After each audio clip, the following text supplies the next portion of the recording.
Ali, Ali.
everyone. Welcome back again to the International Conference on Smart Cities. It's so amazing to see many attending this extraordinary conference today. The conference program has so many opportunities for students, guests, to learn and gain so much experience, as well as take in a lot of insights. Now, without further ado, let's get started with the rest of today's sessions. The moderators for this session are Professor Dr. Johansen Ayub and Professor Dr. Leger Montoni. The first keynote speaker will be Professor Dr. Stefano Bori, Professor of Urban Planning, Polytechnical University, founder of Stefano Bori Architecto Studio, Milano, Italy. The title of his speech will be Green Obsession. The second keynote speaker will be Professor Dr. Johansen Hamburg, Professor for Regional Management at the Faculty for Spatial Development and Infrastructure Systems at TH Germany. Title of the session will be The Contribution of Smart City Approaches to the Urban Sustainability Transition.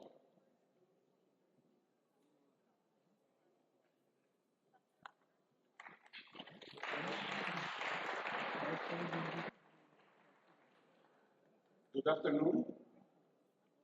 It's my pleasure to welcome Professor Dr. Stefano Bori, who is a professor of urban planning, Polytechnico University, director of the Future City Lab at Dongji University in Shanghai, and founder of Stefano Bori Architecti Studio in Milan, Italy. The title of his presentation, of his talk today, is going to be the Green Obsession. Stefano Bori, architect and urban planner, is full professor of urban planning at Politecnico di Milano and director of the Future City Lab at Dongji University.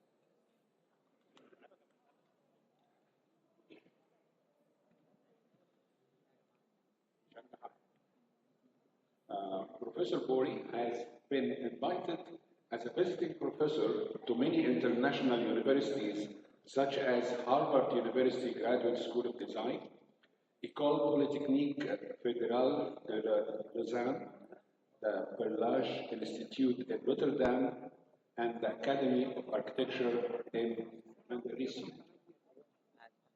He is the president of the Future of Cities Foundation and of the Scientific Committee of Prostami, the urban forestation project in the Milan metropolitan area. Architect of the Bosco Verticale built in Milan in 2014, Stefano Bori's work ranges from planning, architecture, and urban visions to design, with a constant focus toward the geopolitical and environmental implications of urban phenomena. Among the main actors of the climate change debate in the field of international architecture, in 2017 he participates in the Commonwealth Regenerative Development to Reverse Climate Change program. He is co-chair of the Scientific Committee of the World Forum on Urban Forests in Montau 2018, and on the occasion of the UN Climate Action Summit in 2019. He presents in New York the Great Green Wall of Cities, Green Urban Oasis Project, realized together with FAO, C40, and other international research institutes. He has been president of Triennale Milano since 2018. In addition to his design activity, Stefano Bori is known for his research, visions, and master plans on the future of the urban conditions in the world, which have seen him engaged in designing regeneration and development plans for metropolises and large cities, including Sao Paulo, Geneva, Tirana, Cancun, Riyadh, Cairo, and in Italy, Milan, Genoa, Cagliari, Naples, Padua, Taranto, and many others. His research is published in international books and journals. Among his books are Territorio Cambia, Milan in 1992.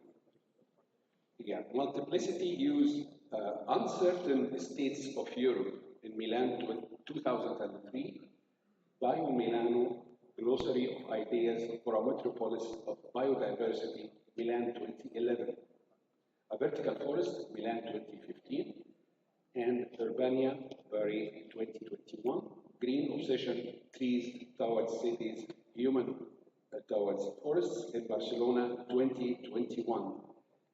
Please welcome Professor Stefano Boy. Thank you.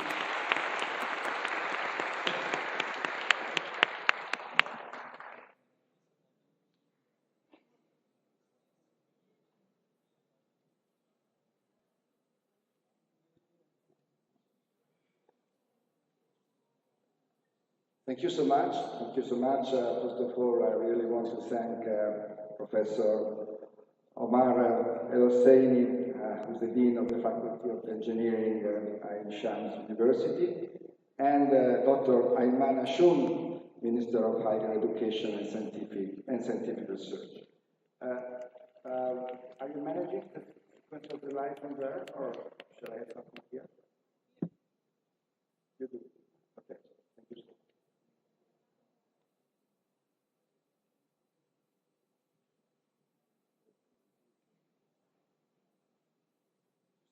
Thank you.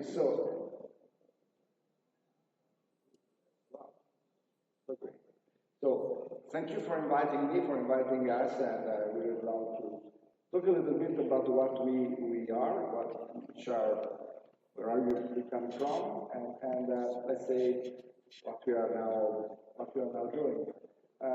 We are tech children based in Milano and Shanghai and Tirana at the moment.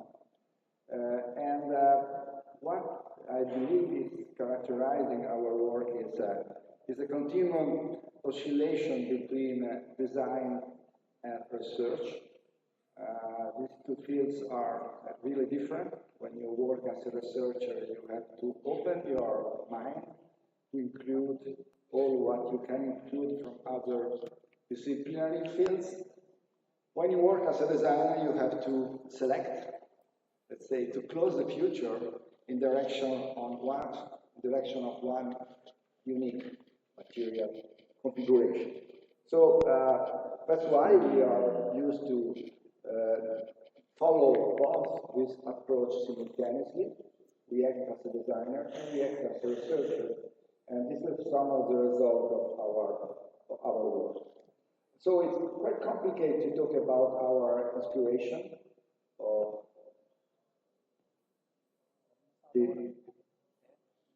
of our activity. I'd love to lucidly quote three of our, let's say, protagonists, main inspirators of what we do. I'm sure you know who is Patrick Geddes. Patrick Geddes was a hero for all of us, was the protagonist of a different approach to ecology. The second inspiration is him, Colin Tudge. Colin Tudge was an amazing botanist who was one of the first to talk about, let's say, the life and the contribution that plants give to all of us in terms of capacity to absorb CO2 and to change it in oxygen. And then the third is Jane Goodall. Jane Goodall is still alive. She's, as you know, an ethologist, anthropologist who is very famous for his work in the African forest, working with chimpanzee.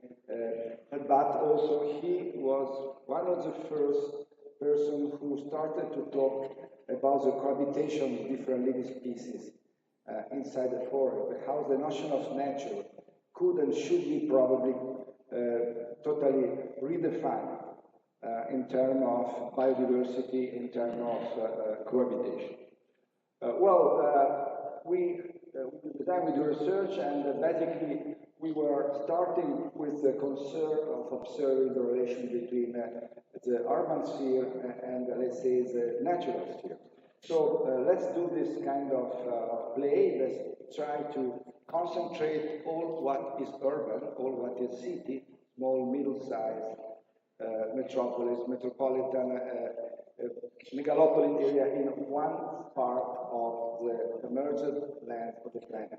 Well, if we could do it, if we could create this kind of Pangea, urban Pangea, you know well that we will not cover more than the 3/4% of the surface of the emerged land of the planet. But we know well that this 3/4% is in condition to control, let's say, the entire planet with satellites, drones, with material instruments, and we know well that at the same time it is a growing field. This growth is also interesting from our point of view because we talk about a different geography of growing metropolitan environment of the planet that is connected with, let's say, with change in the demographical condition of different parts of the world, and connected with the flow, and also with the migrant flow related with the climate condition. We know also very well that we're expected to see something like 250 million of migrants related to climate change in 2050, and I believe this is something that we should consider with extreme attention when we talk about the future of cities and the future of presence of cities in the emerging land of the planet. But at the same time, we cannot forget this, that cities that are, let's say, growing and are consuming 50% of the energy present in natural resources of the planet are also the producer of 75% of the CO2 which is present in our atmosphere, which is at the beginning of global warming, ice climbing, throughout the level of the ocean, and so on. If we change the perspective, if we change the object of our observation, we move to forests. Together with the ocean, forests are absorbing large part of the CO2 which we produce in the city.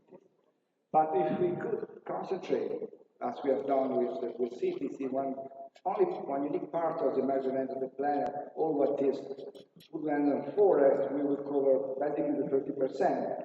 And this 30%, which is now in danger because of forestation,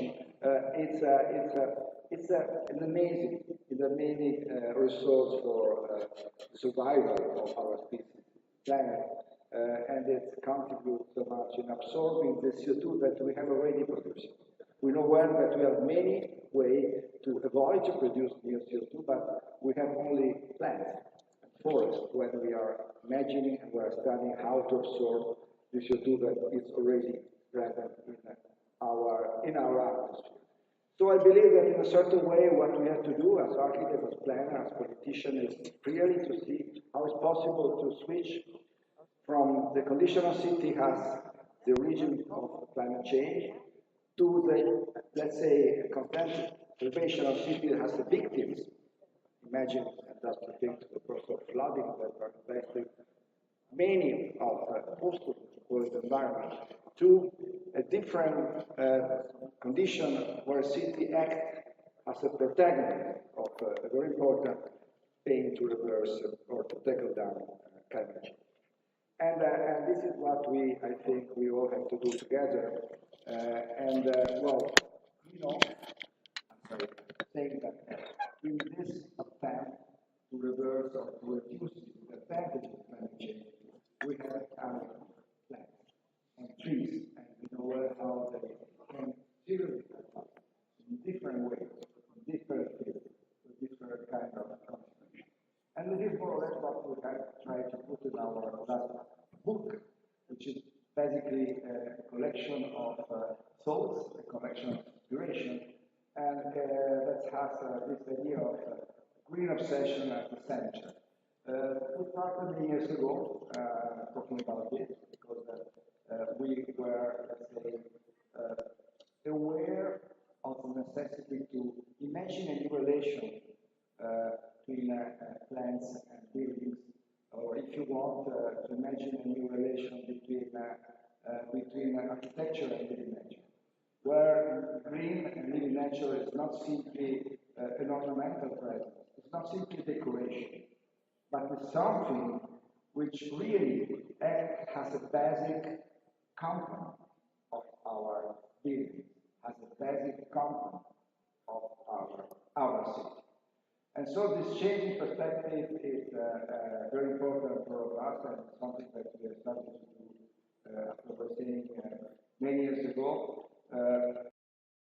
The vertical forest, the Bosco Verticale, this building that we have realized in Milano, as a kind of, if you want, as a kind of manifesto, as a kind of example for supporting a much larger, let's say, variety of action, a much larger variety of action that we all should do together if we really want to reverse climate change.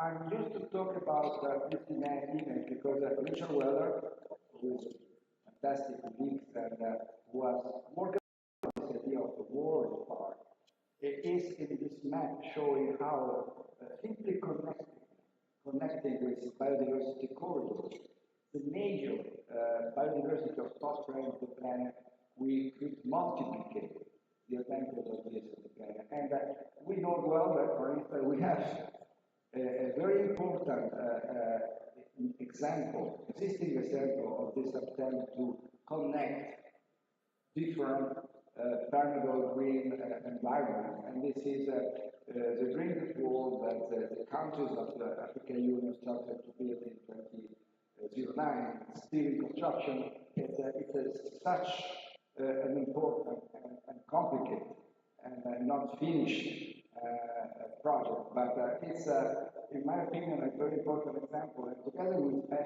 the Food and Agriculture Organization of the Nations Meeting in 2019 at the New York Forum on Climate Change, we were trying to show how is possible, how could be possible to enlarge and to replicate this concept in other parts of the planet, and that's the point, trying to make cities not simply obstacles to the construction of these biodiversity corridors, but, if it's possible, generators of this biodiversity corridor, which could become like a very sustainable type of something that I think we start to do. And this is, for instance, what we are now doing for Southern Europe and basically Italy, where we are planning to connect different biodiversity hotspots. And basically what we do in our city, Milano, with this project, which is a project of planting 3 million trees for 2030, in order to make Milano one city that has to really deal with, for instance, all what is about the heat of our city. This summer, we had a tremendous drought in Europe, in southern Europe, in all the Mediterranean basin, and what was related with this condition of the extreme heat that are in our cities. And I believe that how much the capacity we will have to enlarge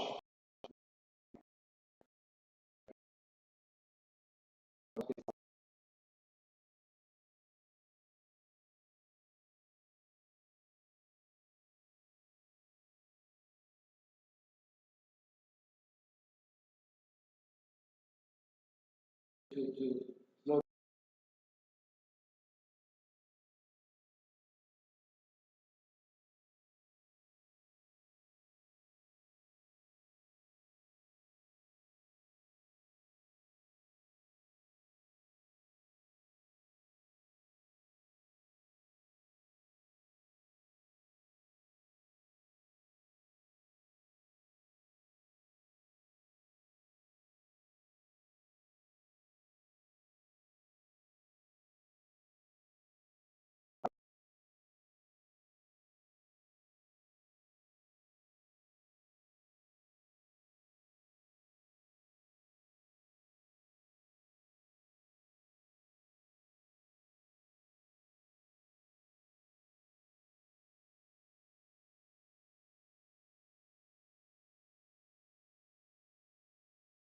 environment here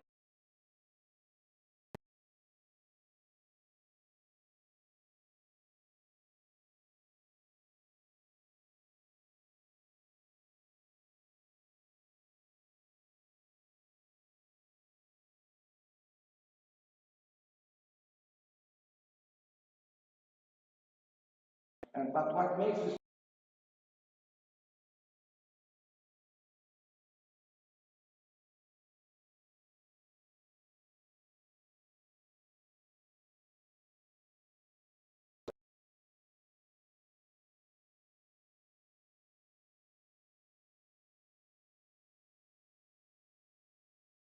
a historical sense?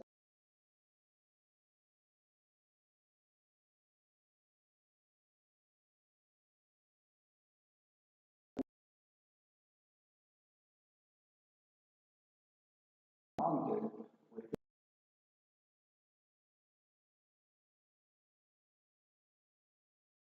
give an idea of what I believe we should do everywhere in the world. Reintroducing living nature and giving living nature the capacity to become protagonist of their own life. That's not only from a symbolic point of view, but honestly from a very serious ecological point of view. That's another city where we have worked a long time. We won the competition for the Master of Tirana in 2013, and then from that very moment we started to work with the idea of an orbital forest around the city. And that project was also the beginning of different, let's say, effort exploration that we did, always trying to reintroduce in a city that was basically completely conditioned by asphalt and concrete, and now it's changing in a way that is but we know that there are parts of the world where the challenge is not simply to make the urban environment greener, but it's how we can build new cities. Part of the world where we still need to build new cities. And I think Egypt is one of those parts.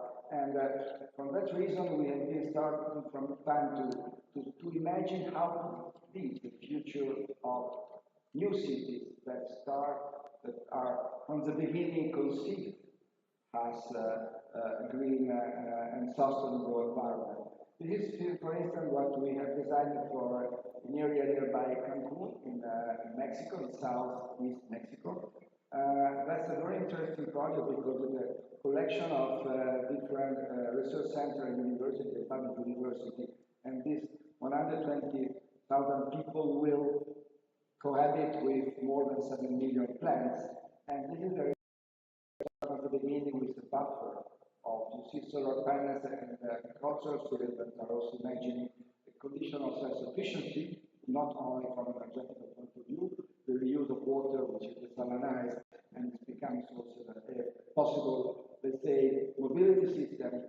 And it's, in my opinion, one of the most integrated programs on to imagine the future of this part of the world. Something of similar we have done on a different scale, Asari. And from that point of view, we think that the vertical forest in Milano, well, it's there, and after all, it's something which has built, which is there since 10 years now. So we moved the first plant from the botanic nursery, who was nearby the center of Milano, to the construction site in 2012. And the first tree started to live there in 2012 and entered in 2014. So for us, this project is also an amazing case study. We're working on that, we're studying it, we are trying to, let's say, extract from what we have learned all the information we need to improve what we are now doing in other parts of the world with other buildings, similar but different from this. We have studied, thanks to the contribution of different international research centers, also how these 21,000 plants, basically 800 trees, 4,500 shrubs, and 15,000 plants of different species are contributing to absorb the dust, of our pollution, microparticulate, which is so dangerous for our beings as dramatic issue. And how also it's contributing to reduce the heat. Imagine that if we register in summertime, the temperature of the facade of the building will be different of 30-35 degrees compared to the traditional, let's say, mineral facade of the building in the center of Milano. species of birds that are nesting on different height on the balcony, on the branch of the tree. But what makes this project so for us important is that it changed. It's a living ecosystem. So it changes also its shape, it changes color, in coherence with the change of season, in coherence with the change in the position of the sunlight, in correlation also with the fact that every plant has its own evolution trajectory.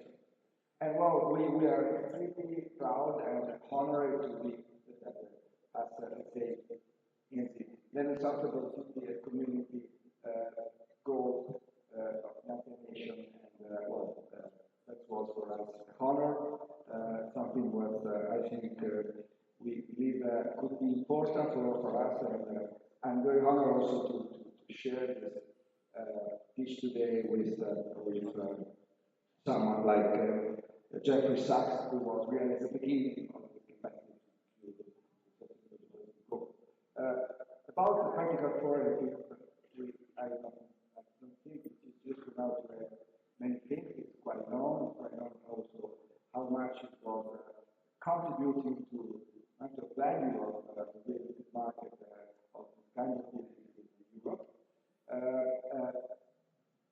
I should say that when we start to design a building like this, we always start with a very strong observation of the climate condition. Then only after that kind of survival, we start to select the species of plants that are more adaptable to the specific climate condition, and only at that very moment we start to design the facade of our towers, because we know well that we have to respect the evolution trajectory of each different species of plants. And in relation with this relation with the design evolves between one balcony and the other, between one lodge and the other. And so it's quite a new way to approach design phase, considering nature as a basic component of it, and considering the way trees as medicine, as humans of our living. We have tried to do with many different concerns. One was about the stream wind, and that's what we do normally. We check. We are in Florida, we used to do this with typhoon, so it's very important to understand how to imagine a technology capable to fix the roots of the plants in the beginning of the pots, and something that we done from the beginning together with our consultant.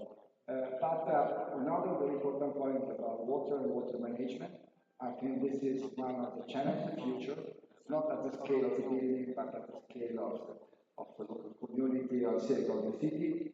And that's also another point which has become very important for all of us. How we can imagine distribution of the water, but sometimes in addition to use the water which is underground, or the salination process of the rainwater, or the grey water. But the concept, the goal is to reduce at minimum the use of water, so to imagine a continuous cycle. We work also so much in order to reduce the cost of construction, so we have introduced different ways of prefabrication of our parts of the facade of the building, which is what we will do in Milano. And from that point of view, for instance, I think that one of the most interesting experience to reduce the cost of maintenance was what we've done in Milano, thanks to the presence of a bunch of, let's say, gardeners and climbers that are taking care of the plants that are represented of the 3-4 times a year. And thanks to them, and they are following us everywhere we are building a vertical forest, we have cut the maintenance cost of garden, and also guaranteed a much better quality of them. Here you have an example where we are now working with new vertical forests in the world, and this is a very, let's say, incomplete collection of the project, realized and unrealized, that we're following and basically here where we are working more seriously, where in construction some of the projects are done. And this is some of them. I don't have the time to talk more about that, but I simply want to show some of the projects for us, the most important probably. Here we are in Holland, in Eindhoven, and what makes this project, in my opinion, extremely interesting is that it is a social housing project. This project is affordable for young students, for young couples. You can rent a 50, 60 square meter apartment at low cost, and for us, this is an amazing result.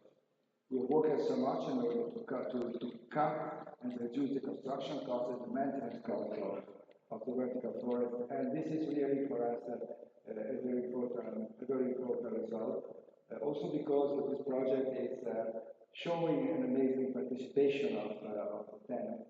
And also in this case, the work that we have done with our consultant and our architect in terms of, let's say, making possible a system prefabrication that reduces the cost is absolutely crucial, and this is really a very important step that we've done in the research.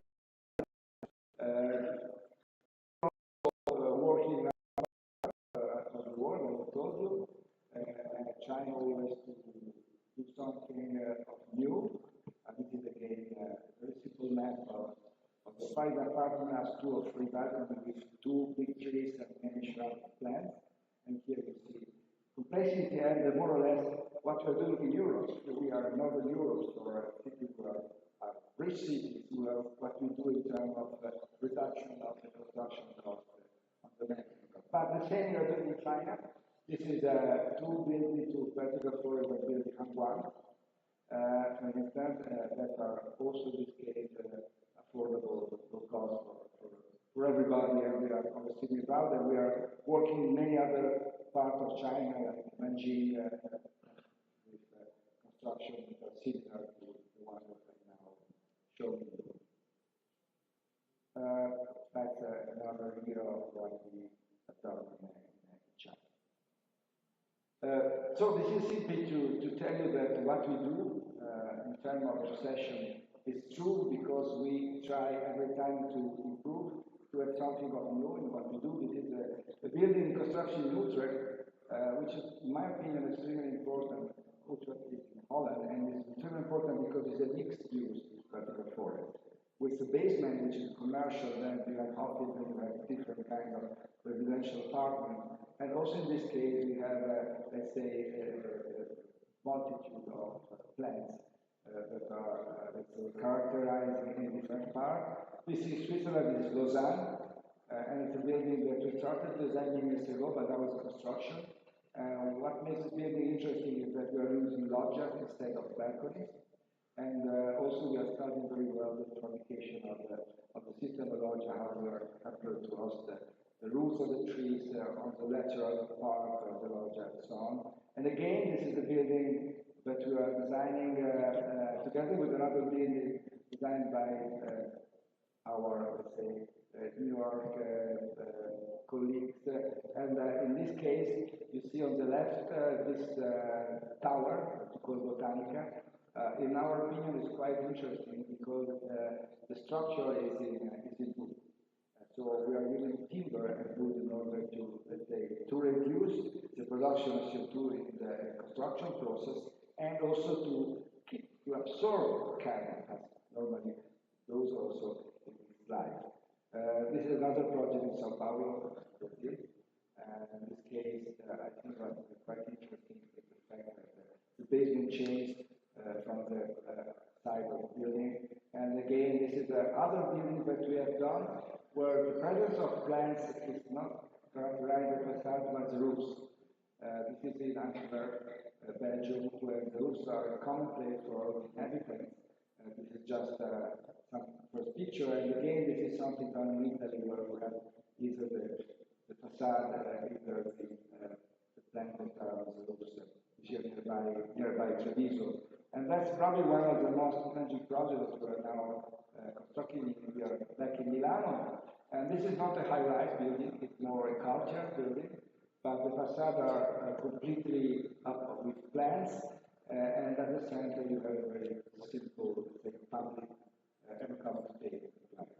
And I want to finish with this because we have been asked to also to intervene on existing buildings. And that's probably something that apparently can seem like impossible, but it's not at all impossible. We can imagine to add, as it happened in this case in Brussels, a new facade, a new green facade, which also is not a question of complication, to an existing complex of office building, like the one that you see here. So we have been asked to substitute the facade of the three buildings and to change them from office to residential and adding a new green nature. So we worked a lot on that, this idea of, let's say, new perspective of the city, and that's what we're now doing. So the autonomous, structural autonomous facade can add to this degree. And this opened an amazing opportunity in terms of we can improve the quality of life, improve the quality of environment in many of our cities.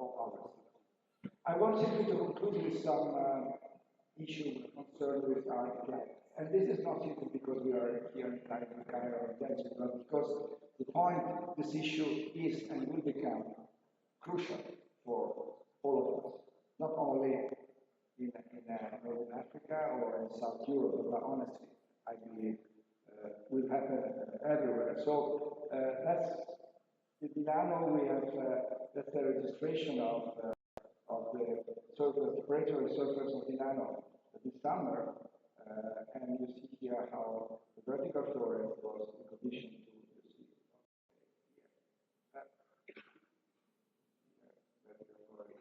how it's capable to create a different situation on the land, what's happening with the park. Because imagine that the number of plants that you have in these two towers is comparable with 5 hectares of park or 3 hectares of woodland. So the contribution is quite real. And this is another project that we are developing for Riyadh. We believe so much in this idea. So if you want an attempt to imagine this concept of green retrofitting, to extend it to an entire metropolitan environment, adding shadowing device and plants, basically areas, studying new ways to do it. Intervening on an existing city in a high climate condition. So that was so important for us. And this, in a way, reminds me something that we have done some years ago with Montas Farid, who is here with us, our, let's say, partner and consultant. And that was an idea of a city was started to grow up as a green city, a sustainable city between New Cairo and the new capital. It's an unrealized project, but I like it to show it because that was 7 years ago. From the beginning, you see, we were trying to take care of the weather system, of the energy system, of the water system. There was kind enough time to have an extra view of the possibility to realize something of complete vision. 2 last projects. This is the one that we have presented in Sharm some months ago at the COP. What makes the project for us important is the fact that it has to do with plants, but it has also to do with agriculture. So it's not simply a tower with plants and trees, but also a tower with organic garden and the possibility to cultivate. And at the same time, it's a project that also has to deal with a very particular climate condition, and it's not only about green, but it's about water management, and it's how we can try to harvest water in different ways, how we can use water, and I believe that together with the extension of solar panel services, only on the horizontal but also on the vertical side of the building, is contribution to imagine something which is in a way quite new in our contemporary condition. I want to conclude with a project some project we were doing in Cairo. This is a project for free vertical tours for the new capital that we are developing with the biggest company. They will start the construction in a few months, and here is going to be, let's say, small, not the high-rise, but low-rise buildings, where green will become a very important issue. And that's another project is in construction, promoted by Artplan, and we are not together with Montag. This is nearby where we are now. It's a project which has a double capacity. On one side, you have the green heart, for the area, that's the name. And on the other side, it uses solar panels and the energy of sun has the main energy. And here you see the location of the project and also how we are now replicating in a certain way the system in this present condition.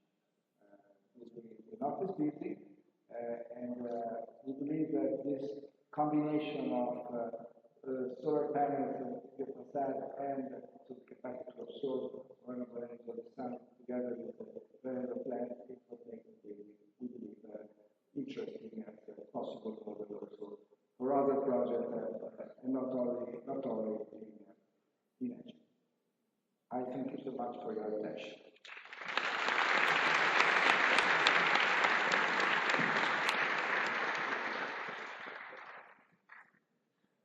Thank you, Professor Gori.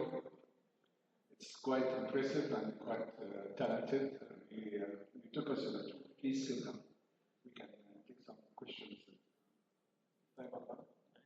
Can we, if you don't mind, can we keep the questions for the end of the session? That's okay? Do you mind to keep all questions by the end of the session so we can give time enough for... Because we started a little bit late so that we can give a short Thank you very much, Professor. I enjoyed it. And taking one of your nice quotations that I say when you said cities are the first cause of climate change, cities are the first victims of climate change, and cities are the resource for reversing climate change. I take this quote and introduce Professor Johannes Hamhaba, who will talk to us about the contribution of smart city approaches to the urban sustainability transition.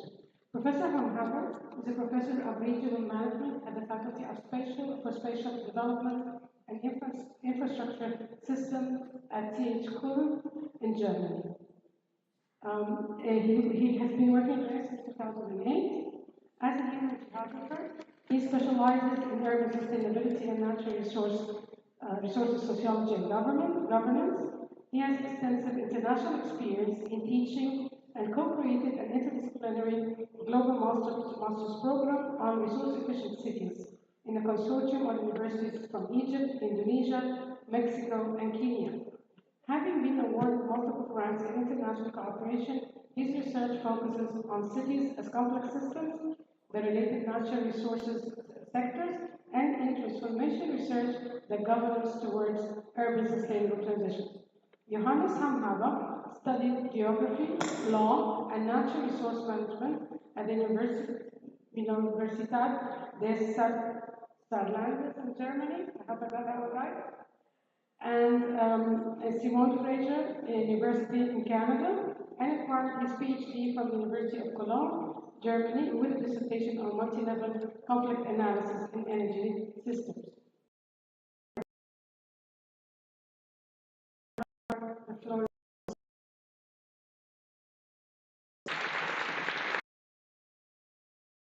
First of all, let me thank you very much for the place to see this new capital in Rio. I always see it on Google, actually, I follow up what happens.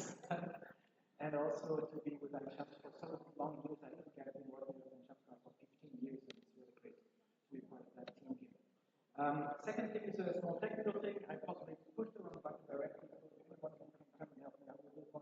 while we go ahead with the presentation. And welcome to everyone. I would like to actually bring in the rear of today's presentation. I know it's a long day for everyone here, also for myself, and I will try to bring as many as possible. It's also difficult to present after such a beautiful visualized example from Professor Lurie, because I cannot, compete with an architect in terms of graphic illustration. What we want to do, may I ask for the next slide, please, is that we first want to set the context a little bit, very short, smart city, sustainable city. We've heard that today all over the place. All over the place. So it's not about going deep here. Then I would like to discuss a little bit from the perspective of city as a system.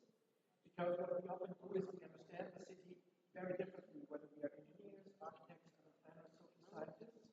And in the end, we all have to share this very place. So the question is how we think the city according to what we assume as being a proper sustainable city or a proper smart city. Then I would like to look at the critical with two small examples to explain a little bit how smart city can contribute to urban sustainability. Because what we just saw with is that the city is designed, building is designed sustainably. And smart city comes on top and helps you doing this. So I'm going to put a couple of claims that we may have in terms of whether yes or no smartness, ICT, information communication technology smartness will do that for us. Then we'll look into the idea of how we can understand transitions. I look at two transition models. Theoretical for the end of the day, but I didn't think I'd do the last one. Stay with me, and finally conclude. So the idea is that we look out at starting cities as sustainable cities. I don't have to repeat that. Everybody knows it's sustainable cities. What I've marked here in bold is actually the diversity of conditions that we try to achieve when we talk about sustainable cities. So when we talk about a smart city being sustainable, that can be either economic growth or social function or sustainable consumption and production or ecosystems or disaster risk reduction and or everything else combined. So what kind of sustainable city do we talk about when we claim that a smart city is sustainable? And when we have that understood, we can just put the smart city into a box. Actually, one of my students made that graph, a simple one, into the box of what makes a sustainable city. And what you see here is, first of all, that we have all kinds of claims. Eco-city, local environmental agenda, resilient city, etc. Some of them fully within the box, like sustainable city, green city. This could be claimed by the European Union, but also claimed by Siemens. So the ones go for infrastructure, the other ones go for sectoral integration and planning.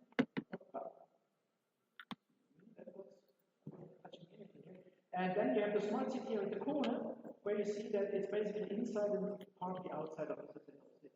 Classically, the information and communication technology part would not be necessarily inside sustainability, right? So how can we bring those two things together? Actually, I forgot that. There's a whole bunch of other claims now popping up, which we should not forget about. We have, for example, responsible city. Heard that today. We can talk about 15-minute city, walkable city, human scale city. So all these different labels are typically standing for a very specific perspective on what makes a sustainable city, what makes a city sustainable. When on the other hand we look at the smart city approach, we've seen graphs like this also over the course of the day. They typically look at that in terms of different sectors. Energy, mobility, water, but then also integrated by scale, homes, buildings, could also be industry. And we look at public services, and what's missing in this graph a little bit is the governance part, which is somehow covered by this data platform in the center. We sample the data, we process them, we try to provide supply of information for good decision making with these data processing approach, which is typically big data. With this then, we have a sustainability promise that comes from smart cities, which I read up here. It's very small, compact, certainly not complete. But the basic idea is that a smart city integrates information communication technology with physical devices and Internet of Things. If we argue smart as being technically smart, right? There's other smart. Therefore, it optimizes the efficiency of a city, of its operations and services provided to the people, typically infrastructures, but also services of government. It monitors the city processes, its evolution, so therefore we can respond faster. And it allows for this real-time response. Classical example, we will not lose so much water in leakage when we can monitor the water supply system. And you'll find faster where the leak would be repaired. And it's used to enhance the quality and performance of the services, reduce the costs. And now comes three claims I will go back to in a second. We reduce the resource consumption by raising the efficiency of cities. We have less water use for the same service. We have less energy use for the same service, etc. We also can have a better planning and better coordination of activities, for example, that would lead us to resilience. So smart city can support resilient approaches. And finally, it increases the contact between citizens and government, top down, bottom up, and therefore we have a collaborative approach. These three claims I will now juxtapose with the idea of city as a system, thinking it differently. But it will be a little bit confusing in the beginning, but I think I'm getting it across. So the smart city has a characteristic that it is strongly technological because the technology we use has disruptive potential. What does it mean?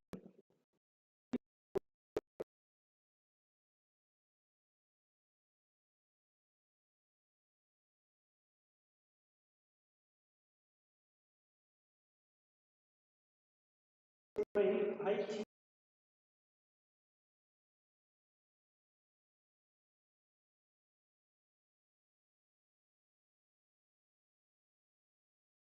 Amazon has done to the book.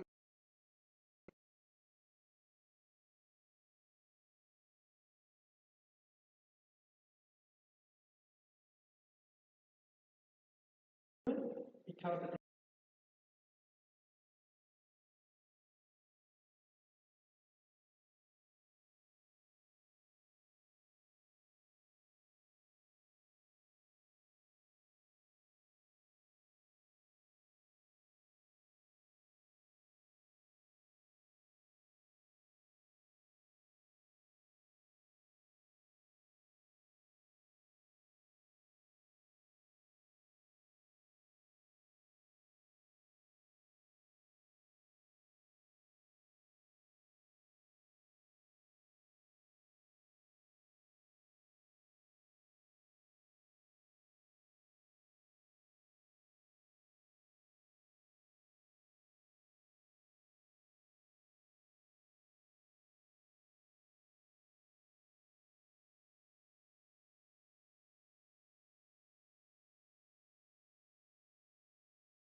like to do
that is very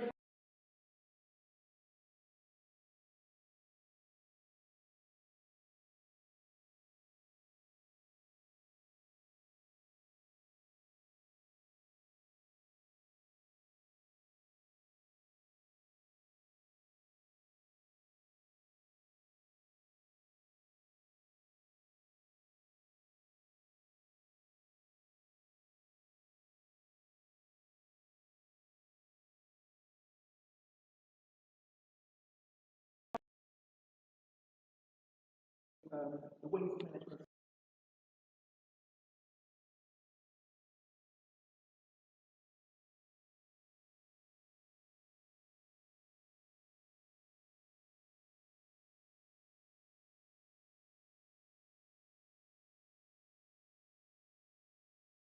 We often use ecosystem, saying, oh, that's the ecosystem of the company.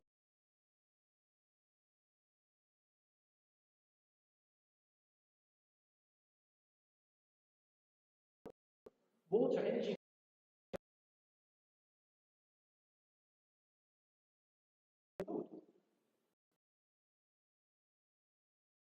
the social connection. The same is true for building and different. It's a social technical system. It's true for neighborhood, it's true for city and the city. It means here we integrate. And suddenly we cannot optimize anymore like it would be a machine. Because this system comes back to us, totally back to work. We do something for one reason, but it does 2 or 3 other things on the side. So a classical system problem with feedback loops, with fast and speeding up, slowing down. Classical things would be conflicts in families. It's not something you can fix with an engineering approach. It doesn't work like that. You have to discuss with people. You have to take in different perspectives. And come to different perspectives, actually. We then would have, as a third one, the city as a community, where we talk about stakeholders, and we have to understand that the city can be something totally different for somebody working downtown in the bank, for a mom with kids going to the kindergarten, for a sports person, for a school person going to school every morning with totally different interests. And the city is the same city for everybody, nevertheless totally different for each one of them. Which means, if we want to use ICT for the bottom line here, we have to have complex models, not optimized ones in the sense of simple and complicated, but really complexity, which is difficult to fully quantify. And when we go to the other side here, to the city as community, we have to communicate and negotiate which kind of city we want. We cannot optimize this to a best practice. Here, we can have the best practice in the city as a machine. There's real routine, you know how that works. Here, we try to steer it as we go because it's moving. And here we try to come to an agreement with everybody on what the city would be and how we live in the city together. 3 very different things.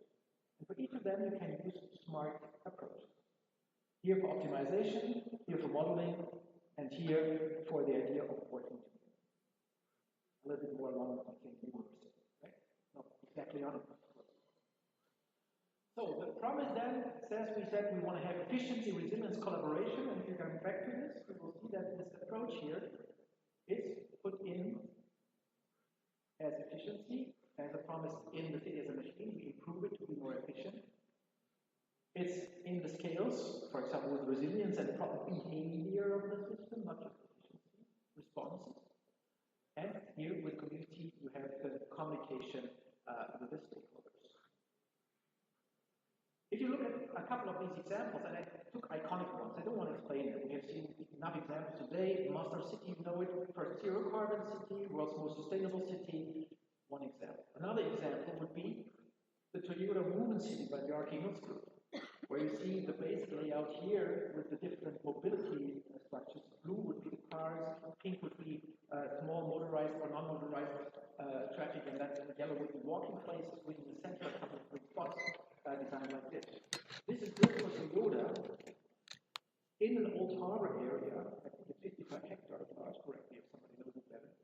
And the idea is that they use it as a test bed to run their autonomous cars, to run their buildings, to run the electricity system, and they allow 200 people in because the people do not fit into the system. It's like a beta version of a software.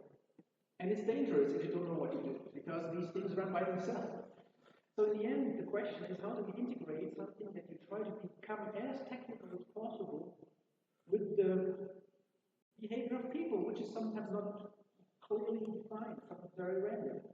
How do those 2 things go together? And that is actually the difficulty when you go for these green field developments. So I took as another example just a simple photograph of myself from Verona. These are greenfield developments. You have blank space, you go in and put in your machine.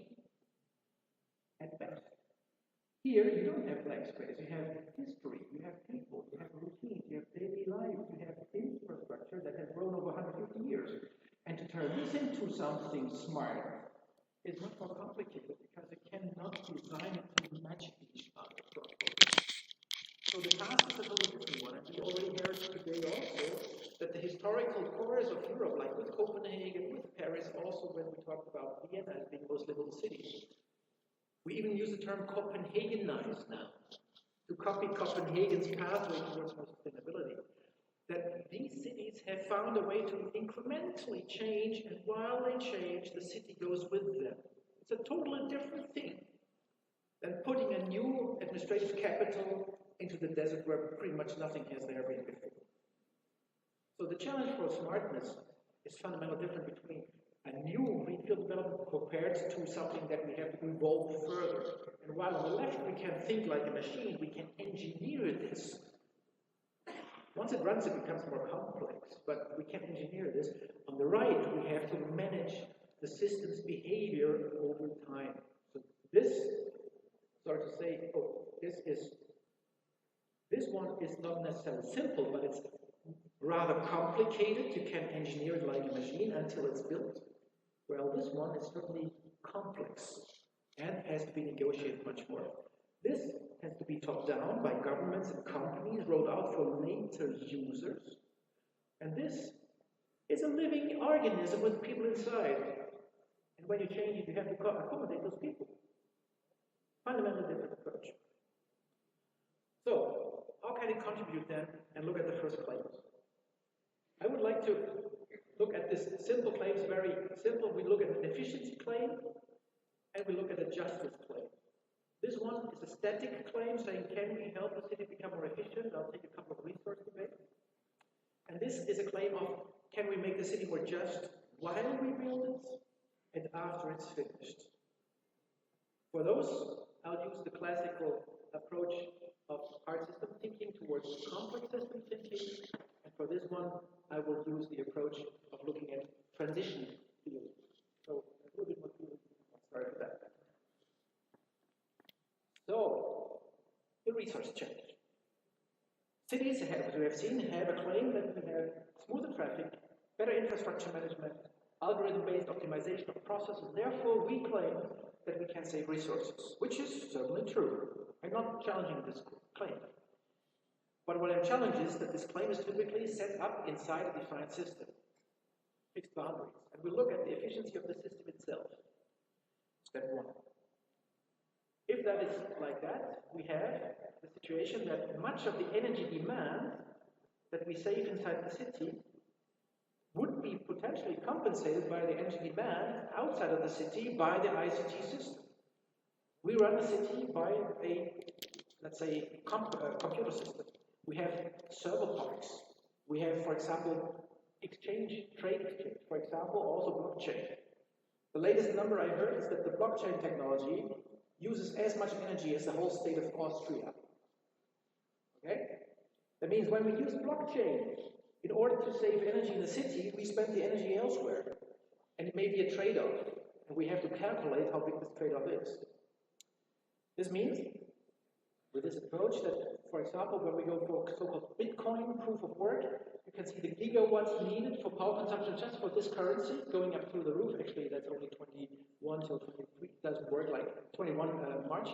And then you have here at the bottom Ethereum, which has a different mechanism of fixing the securing the security of the currency. Well, this is proof of work mechanism because where the miners need very fast computer access. They build bigger and bigger computers with more energy to do it. This one is proof of stake, and suddenly here the miners are only having access to the internet as such, but don't need much calculation capacity. And you can see that this pink line here at the bottom, there we go, that is actually the line over there, and that's multiplied by the factor 2000. So yes, depending on how we organize ourselves, we can also curb the externality costs for our efficiency approach inside cities. But we have to be very aware that there's a trade-off here when we don't think out of the box. Another example is obsolescence. I find a very typical argument from system thinking. And here we talk about Denmark. That's a thesis from Chiliaev Chipan. And what they looked at is how much electronics we have, like computers and smartphones and stuff, how much is being used. And that is the growth of the use of those tools. On the red one, you would have the dead storage. That's what you have in your drawer. Everybody has a mobile phone or two in the drawer, right? One in your pocket and three in the drawer. And then on the other side, you have the waste volumes going up. And the interesting part is that the service life of this active use goes down, now it's stabilized. But the principle is that when my grandma had a phone, she used it for 20 years, 30 years. How long do you use your mobile phone? And when do you buy a new one? Do you buy a new one because it doesn't work anymore? No. Oh, well, maybe you fell down and it's dead. But otherwise, you buy it because the next one has a better camera, an even better camera. And then you give that one to your kid, or whatever.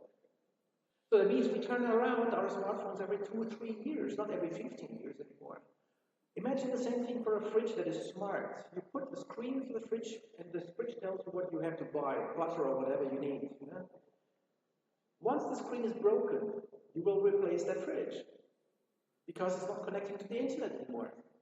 But it's still a fridge, and still cools your food. So what we do with ICT is that we speed up the process of material throughput.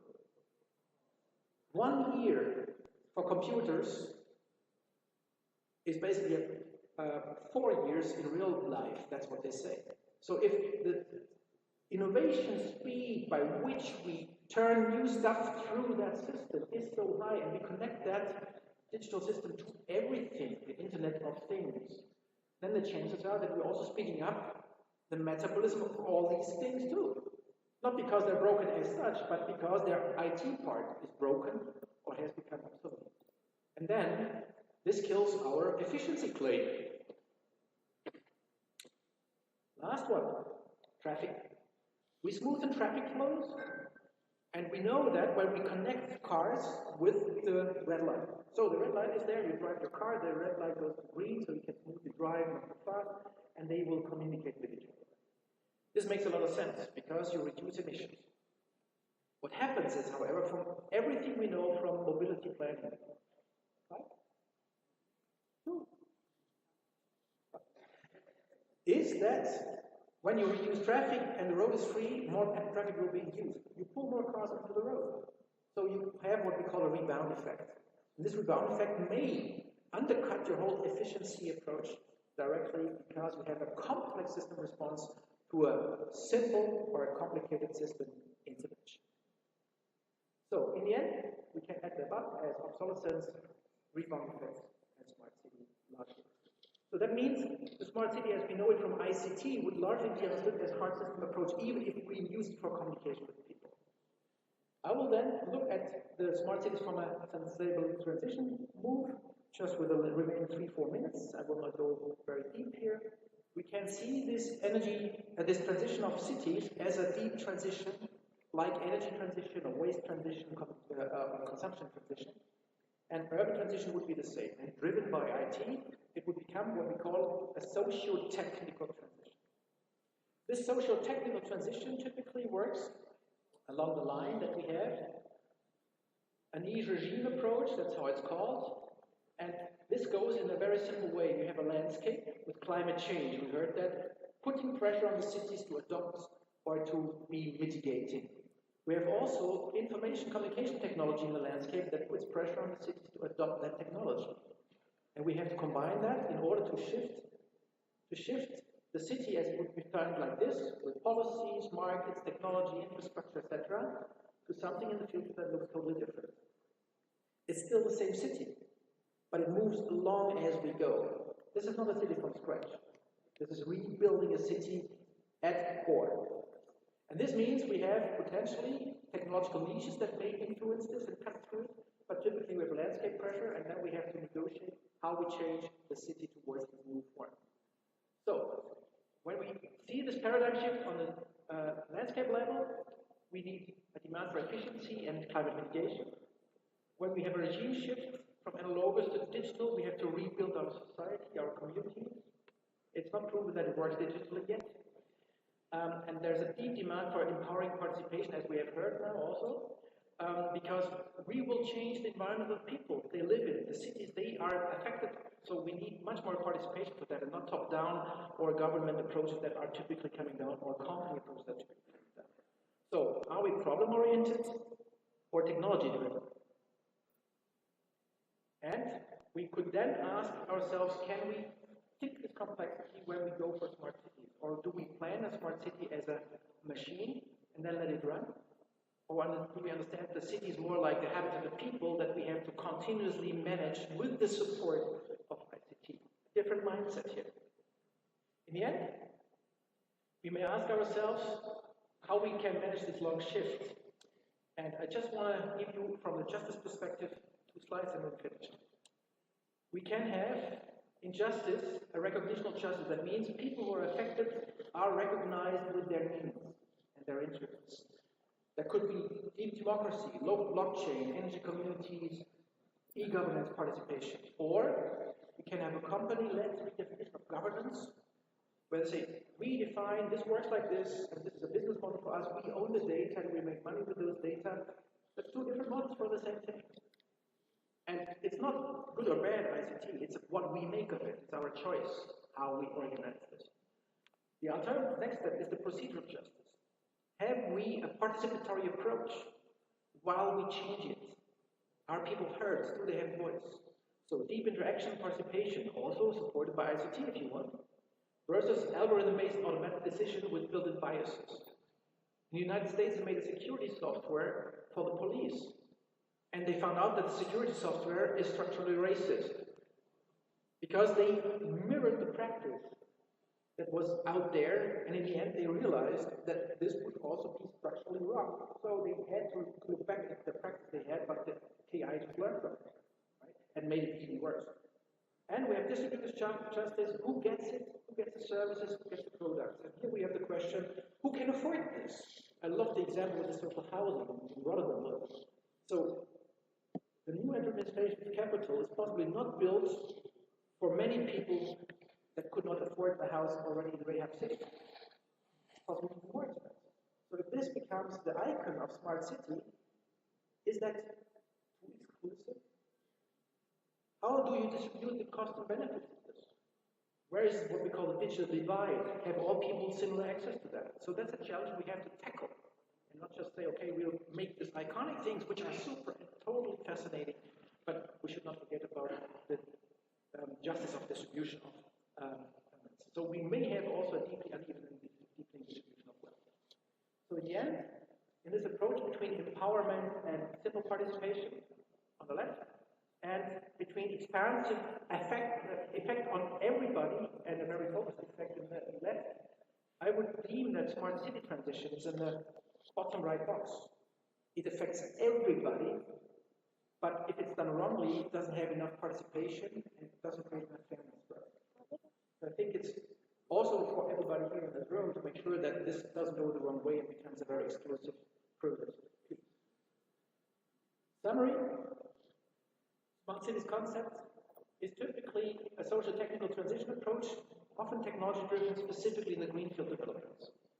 If we see it as a transition to sustainability of the existing cities, we have to look at complex system behavior and a constant steering of this. So you go with the flow more, you don't engineer it, you also use engineering, but you don't pre-describe everything. And therefore we have an evolution of existing cities. And in the end, we have to understand that we should be able to grasp the city transition from a little bit more complex understanding, from a system thinking that is appropriate to the complexity of the task, and while we do so, make sure that we have a just transition towards smart cities, including everybody, all citizens equally. That. Thank you very much.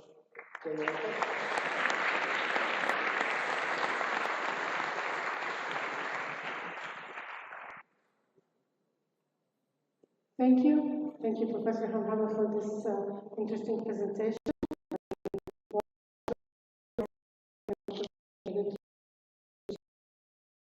If time allows me, take a couple of questions.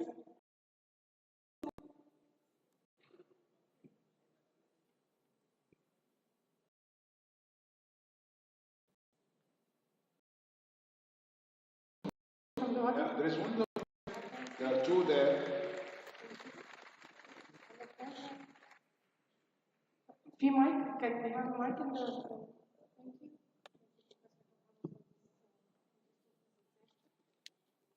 You kindly state your name and to whom the question is addressed, and you can address it in any language and we'll translate if need be.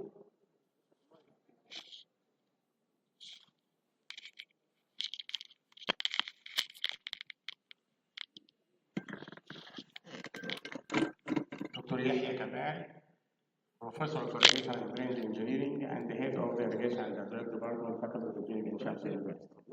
My question is for Professor Stefano. I don't know if I pronounced your name right. I will tell it in English. You see, I'm very much concerned about the vertical forest of yours that you talk about in your lovely lecture. I am an irrigation engineer, so I am concerned about the irrigation system. I have tons of questions about this system, by the way, but because of time limitation, I will just ask one question. How do you irrigate this system? If you use raw water, I mean irrigation water, it will be too, I don't know if you can, okay. The question is, how do you irrigate your system? If you use raw water, I mean irrigation water, then you need to have isolated system, isolated from the potable network and the potable water system. So you need isolated tanks, isolated pumps, isolated network, and isolated exits. This is money. And of course, you need to pay the money for the raw water. If you use potable water system, potable for this irrigation, then it is very much costly. You know about the cost of 1 liter of potable water. So how could you irrigate this system and without telling it or without putting it in your CBA, in your cost benefit analysis? You say that you have cost for construction and maintenance. What about operation? You need to pay for the water, if it is potable water or raw water. One single statement at last, if you use raw water, you're going to have more money to pay for defeating diseases, because you know raw water is not sanitized, is not purified, and you have trees in balconies. So I don't know how could you irrigate this system. Thank you very much. Of course, I have many questions, but let it stick to one question.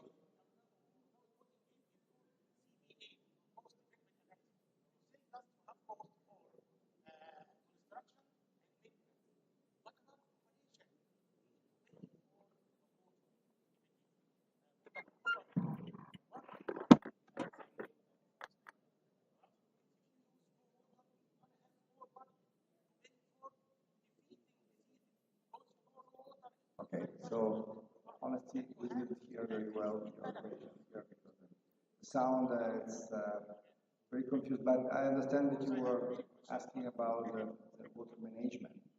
So the better answer is please come and see what we have done, because basically we have done things. And the buildings that we have done are, let's say, working quite well, reducing the use of water. For sure, something what we do with gray water or sometimes with black water used for irrigation is totally different what we are used to do with potable water, which is another issue.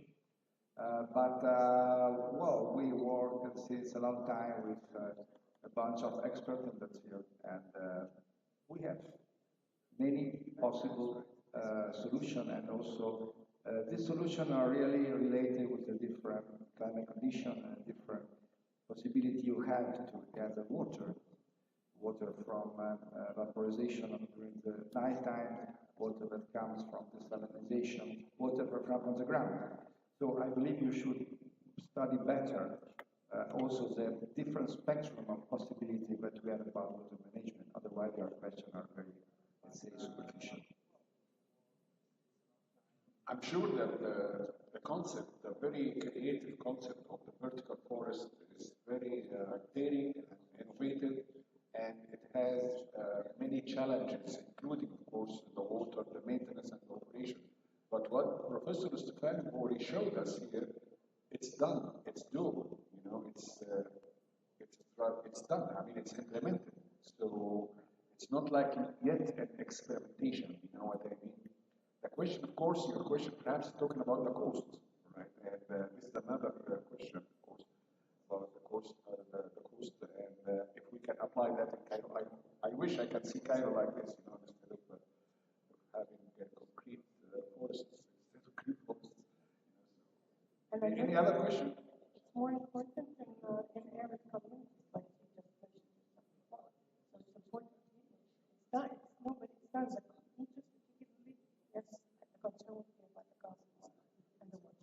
Another question we have. Dr. Amr? I had a question in the Dr. back of Gamal? my.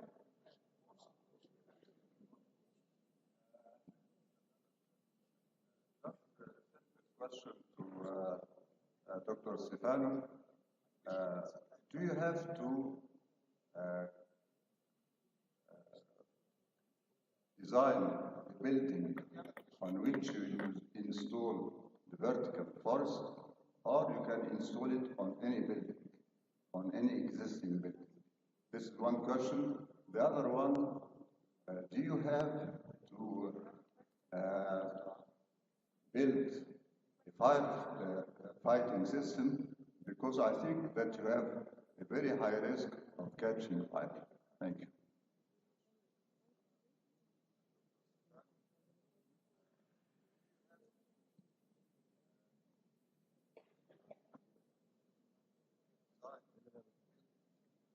Thank you, thank you. Two very important questions. So I think it's possible to follow the two directions. So sometimes it's better to intervene with this kind of green retrofitting. When you have the opportunity, sometimes also in terms of demolition and substitution of, let's say, an ancient and, let's say, sometimes also on useless building. With a new building, we from the beginning go up as a green and sustainable buildings, you can do it. So it depends so much from the condition that you find. But I think it's very important to combine these two approaches. About the second issue, about the fire, well, for sure, it's a very important issue. Just think that a pot with soil, with ground, which also is capable to conserve a different degree of humidity, so it is water, it's an amazing obstacle to fire. And that is what has allowed us to propose this kind of buildings everywhere. Always overcoming any kind of possible, let's say, law for fire.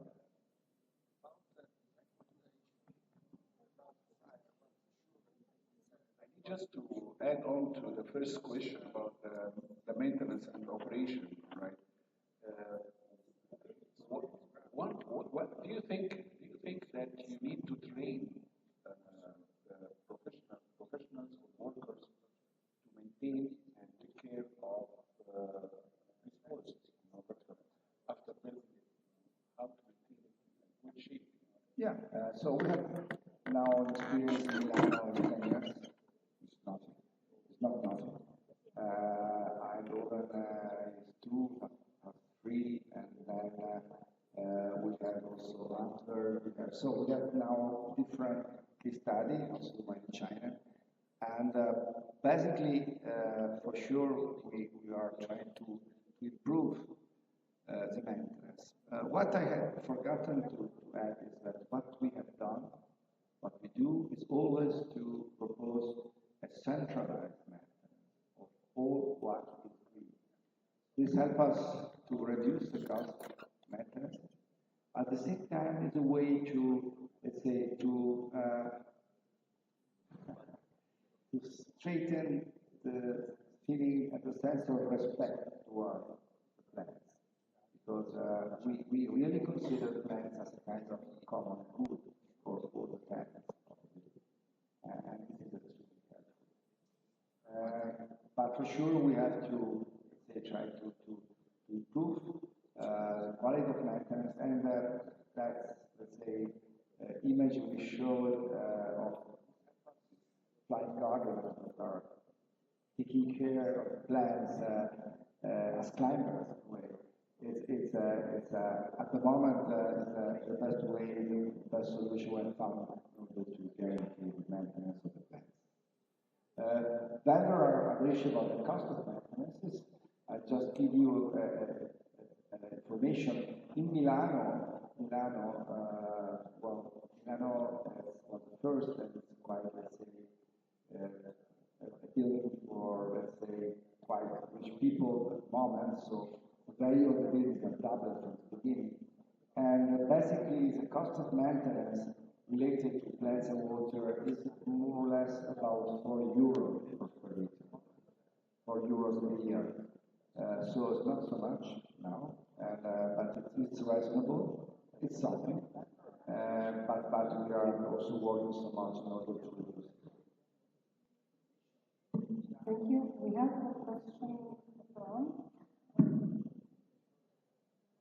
Okay. And then we have, yes. Thank you very much for your interesting lecture. Short answer about the maximum area of the balcony you can design in order to enjoy the free air and also to sit and to enjoy flowers and so on. So it will be small enough or larger enough for how to put plants and no place to sit beside. Thank you. Let me clarify because maybe sound here. You're talking about the minimum area for green inside the vertical office, in the floor area, that will make people enjoy it. Is this what the question?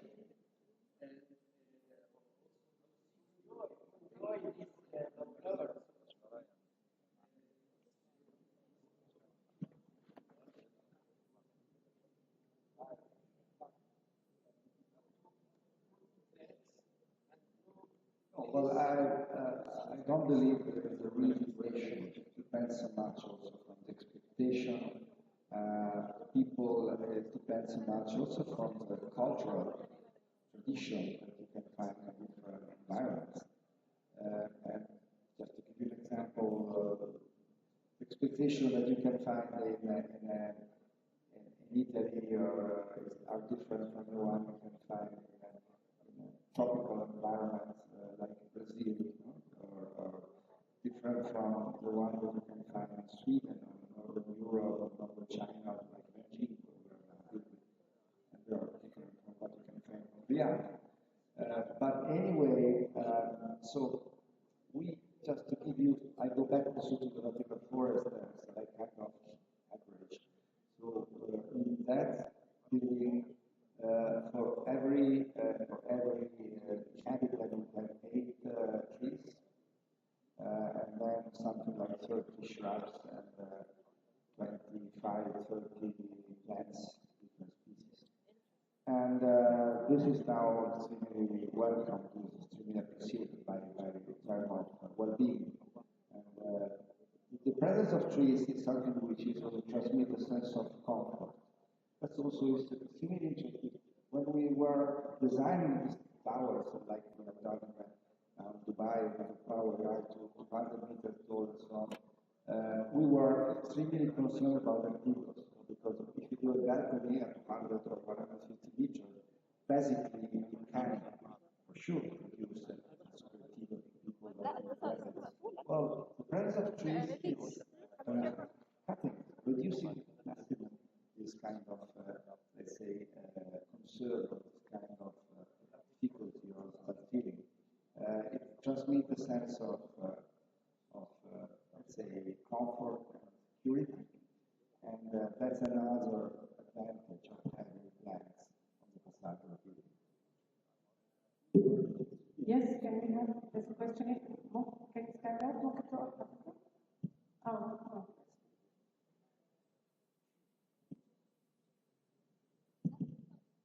Thank you.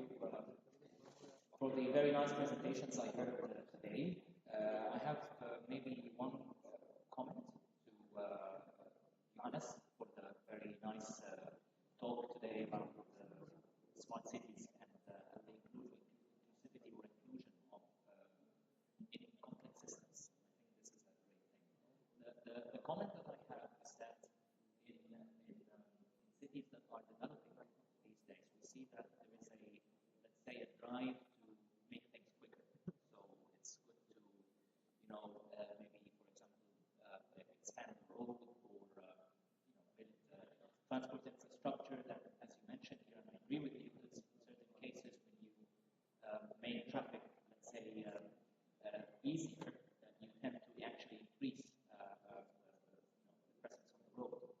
So I think this is one aspect that I think would be interesting to look at, and how you can balance speed and impact on the, let's say, society and the city, with, of course, inclusion and taking, of course, time.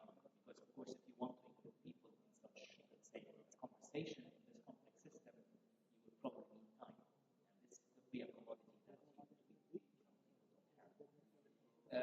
But I do agree with you that, of course, it has to be taken into account. Otherwise, we can, of course, fall into inefficiencies and perhaps escalated costs that we can avoid, and so forth.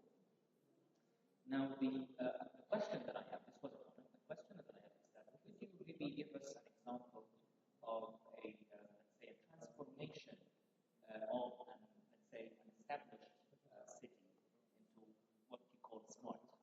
Is there any maybe examples in the world that have succeeded in doing something like this? Thank you.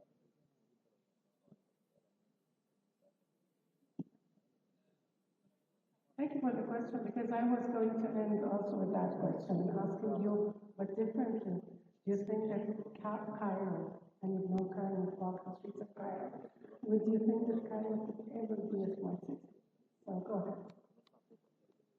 Okay, first to the example. I don't think that you have any city that you can transfer and compare with the other directly. It's all contextual. So each city has to find their own specific recipe for a given situation. I do think, we heard the example of Copenhagen this afternoon, I think that's a very close bet, because they have changed many things in a very collaborative way.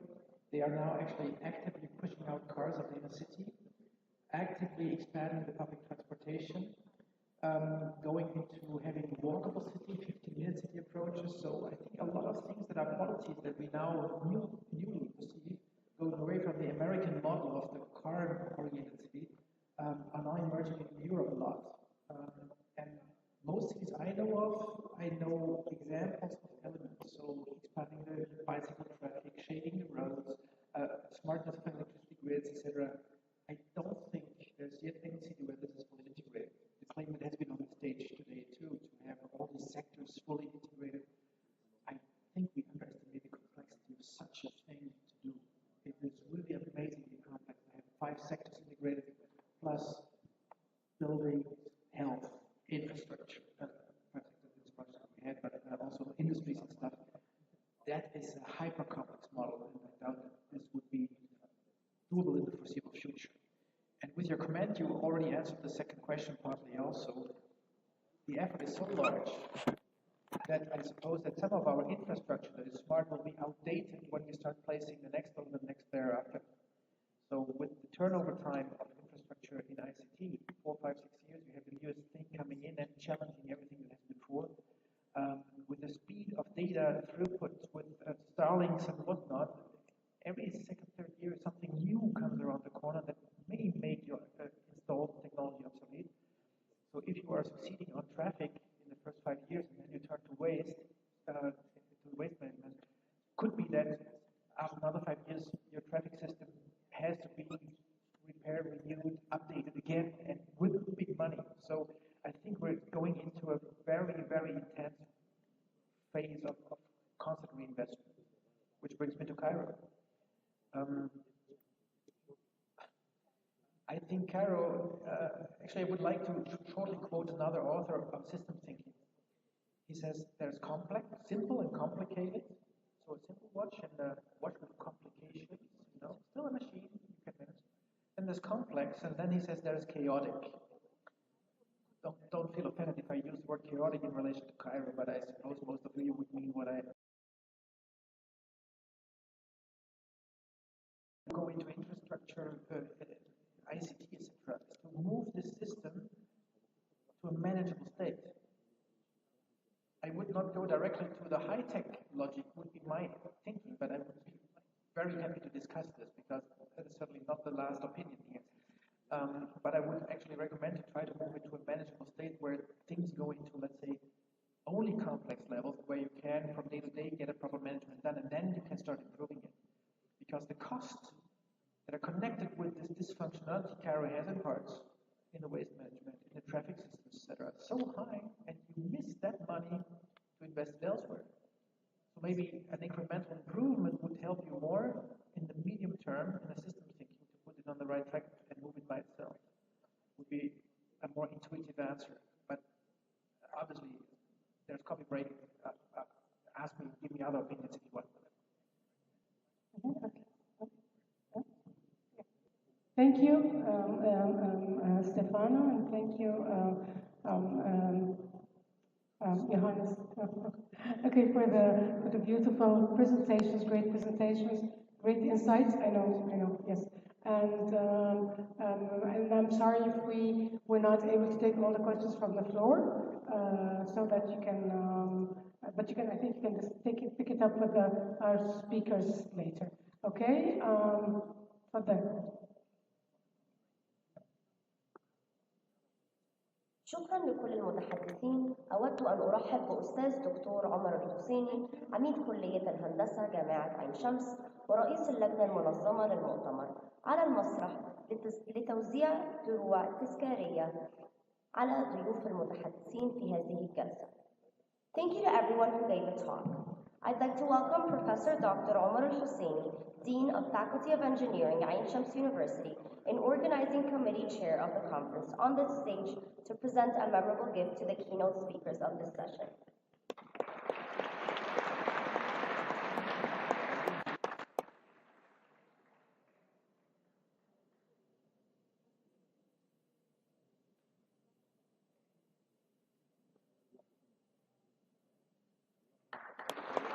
Professor Dr. Stefano Borges.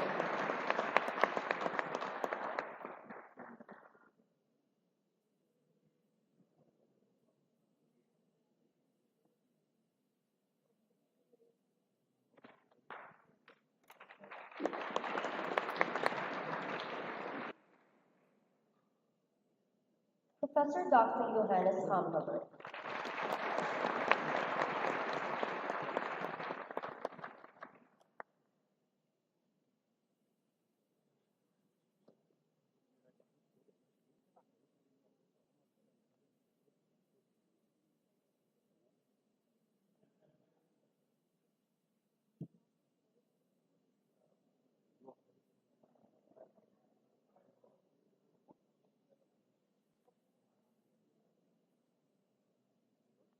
We're going to get started with the competition session agenda.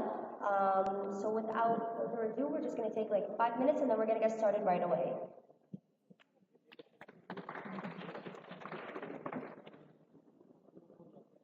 Please be seated. Please be seated. The coffee break is going to be after the competition.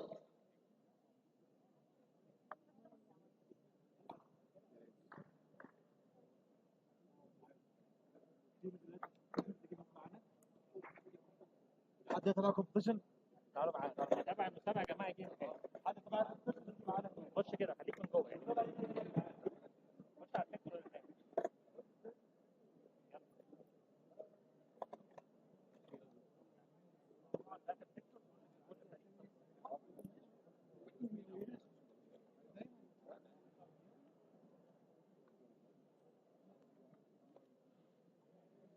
First thing on our competition agenda is the Competition Organizing Committee panelists. Competition Chair, Professor Mustafa Rifat, General Secretary of the Supreme Council of Universities. Competition Co-Chair, Professor Muhammad Solhin, acting as the head of the Department of Urban Design and Urban Planning, Faculty of Engineering, Ain Shams University. Professor Duat Kamal, Competition Co-Chair, Professor at Architectural Engineering Department, Faculty of Engineering at Ain Shams University. Professor Ahmed Ibrahim, Academic and Technical Coordinator, Professor at Engineering, Physics, Mathematics Department, Faculty of Engineering at Ain Shams University.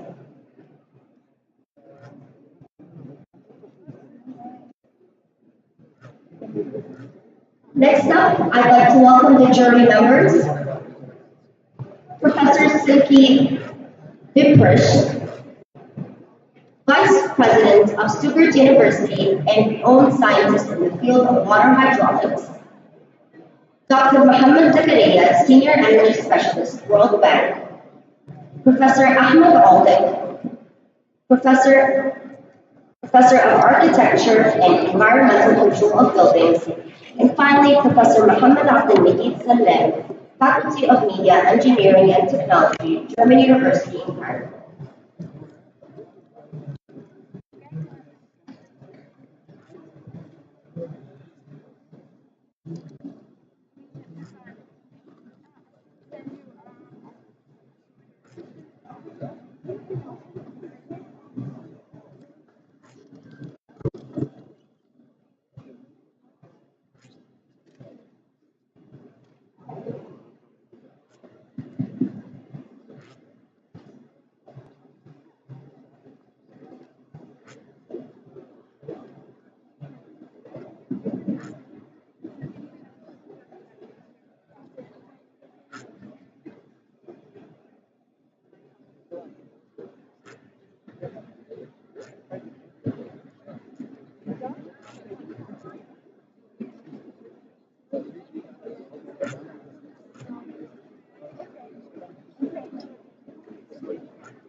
Our local government has major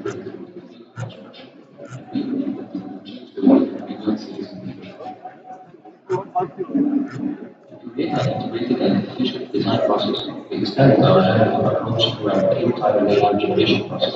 This involves using user-friendly model in design.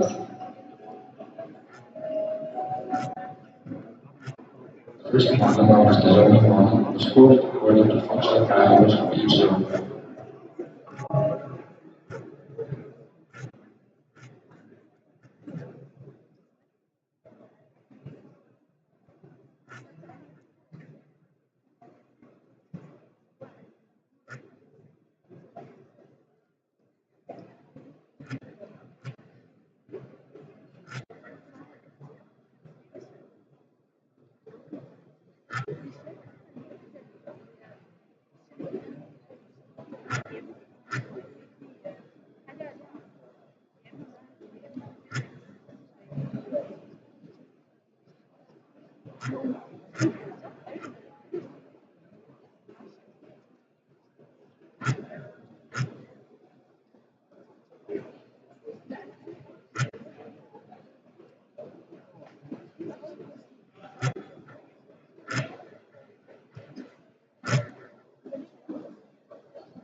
to get started by introducing Professor Mustafa Reba, who will be giving a competition brief.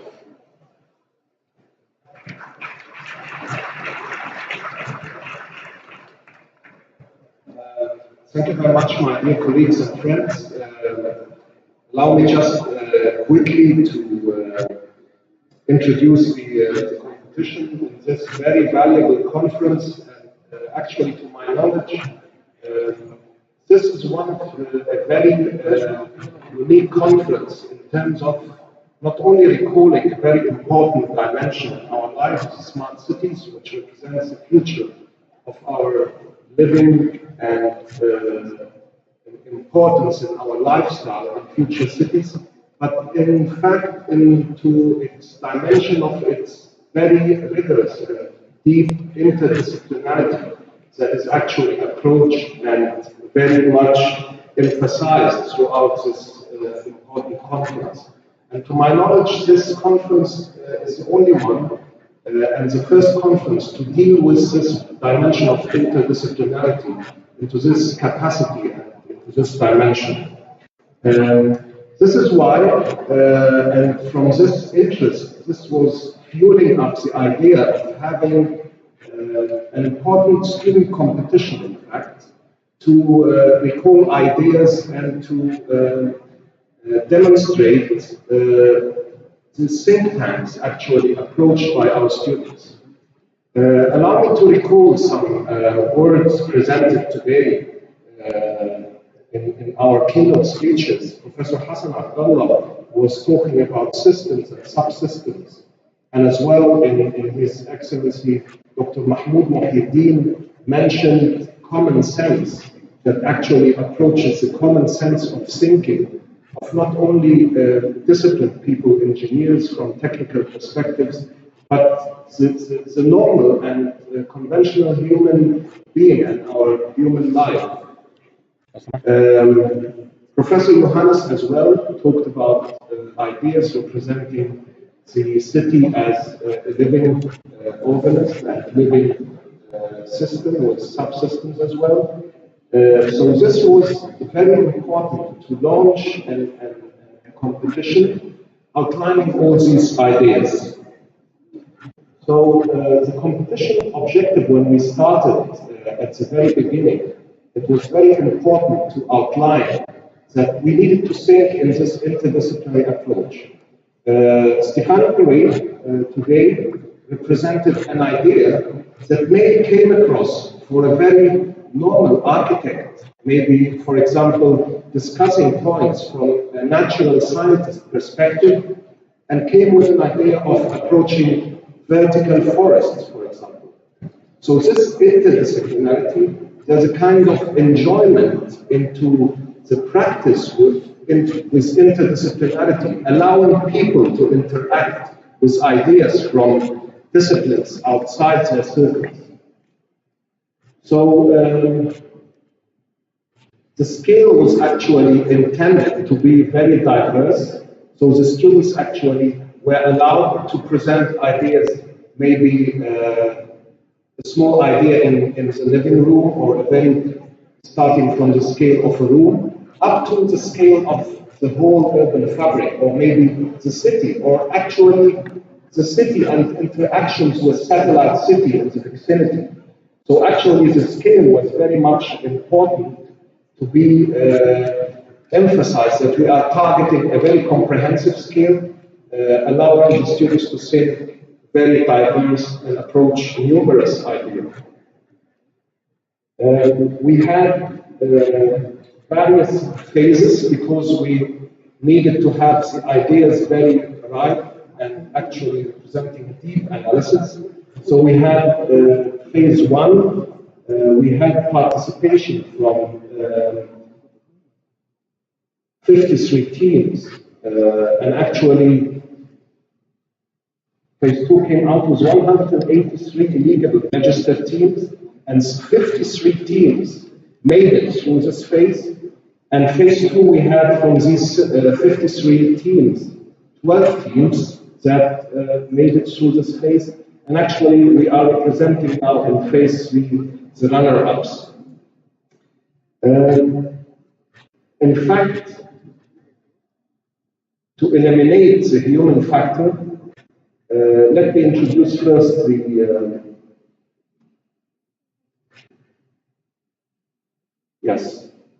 the criteria of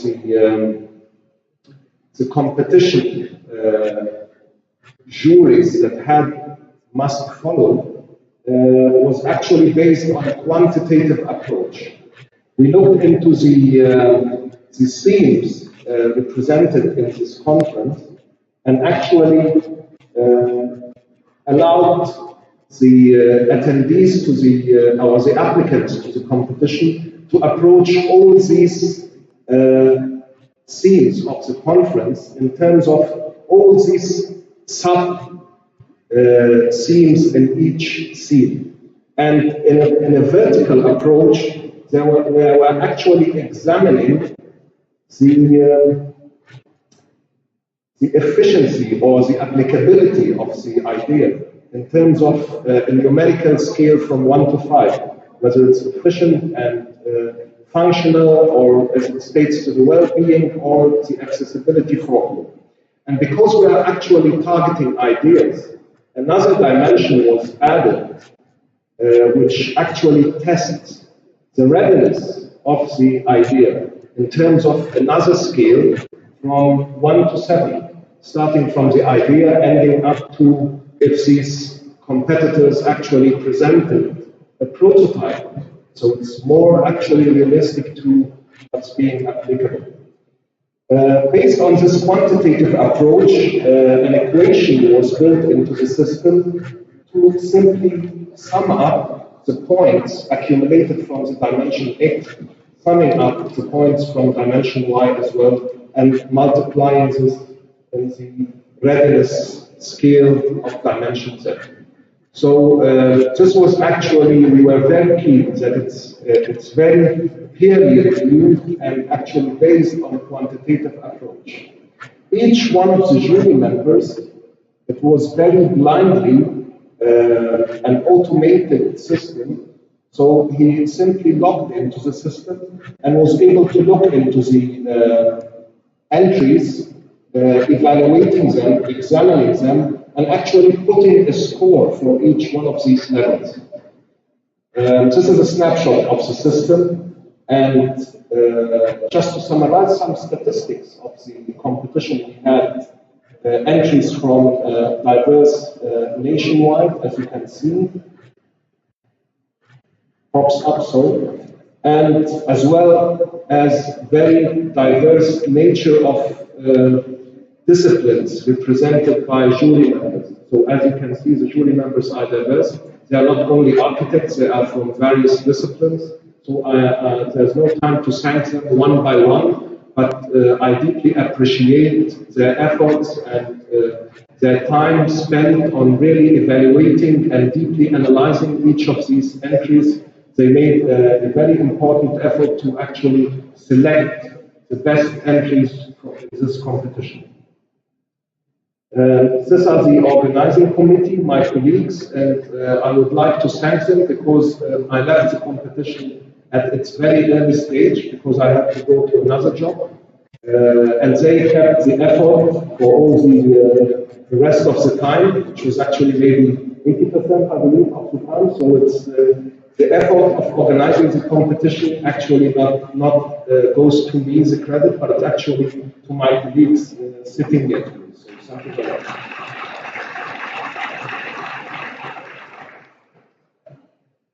And this is the end. Thank you very much, and I wish the students and the runner-ups, even groups that have not been selected to the prize, you have done a very important effort, and your ideas maybe just needed to be developed in another more mature and comprehensive approach. So keep up the good work and continue on.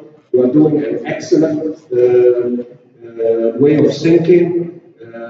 The indicators that you applied only at an application to this deep competition is really an indicator of your seriousness in life. So thank you very much for all our students who took part in this, and I wish you best of luck. Thank you.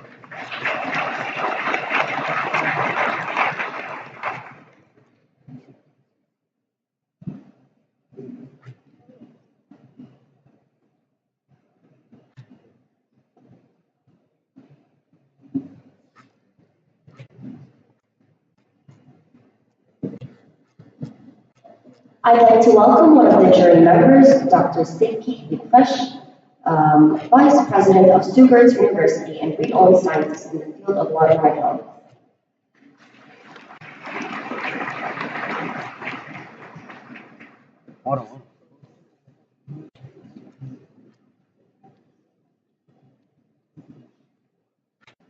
So thank you very much for giving me the opportunity to give a short feedback from one of the jury members to what we have to look at and what we have to touch about. The topic of smart cities, smart solutions, sustainable solutions, that's all over. The question is, why is it so? I think it's because we realize that we are quite vulnerable. Our whole system is quite vulnerable. And that's true whether we, no matter where we go, in each area of the world, maybe some are more vulnerable than others, but in the end, we are all very vulnerable. And we see that no matter if we have this little virus just disturbing the whole world or the whole system, the whole life in our world, or whether we are talking about the Russian war in Ukraine, which also influences our energy systems and so on. We are relying on a functioning but very fragile artificial system. And as soon as there is a little disturbance, we see that everything might break down. And what we realize is that sustainable, smart solutions, nature-based solutions are much more resilient and less fragile and less vulnerable than the technical ones. And this is, from my opinion, the reason why we have to put more effort and look at smart solutions, and especially also in city systems. What I would like to do is to congratulate all the teams of your work, what you did within this competition. So in the end, there's only one award winner, but you can be sure there is no loser today, because all the teams put all the efforts with a lot of dedication especially this topic, and this is what we need for our future, and therefore I want to congratulate all of you who took part in the competition and worked within this field of sustainability, of the smart cities and smart systems. Thank you very much.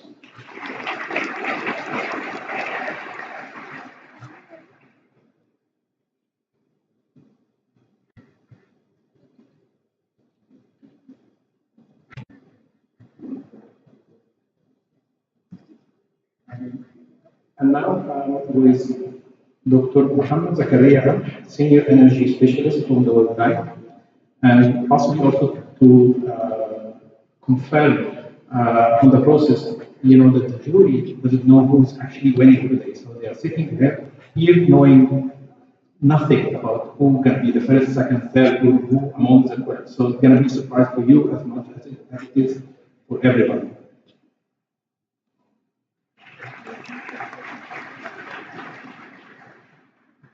Assalamu alaikum. Good evening, everyone. My name is Mohammed Khan. I'm actually an associate professor with the Department of Electrical Power Engineering Department at Ain Shams University. But I'm currently seconded to the World Bank as a senior energy specialist, supporting some countries in the Middle East and North Africa on their energy transition and climate change agenda.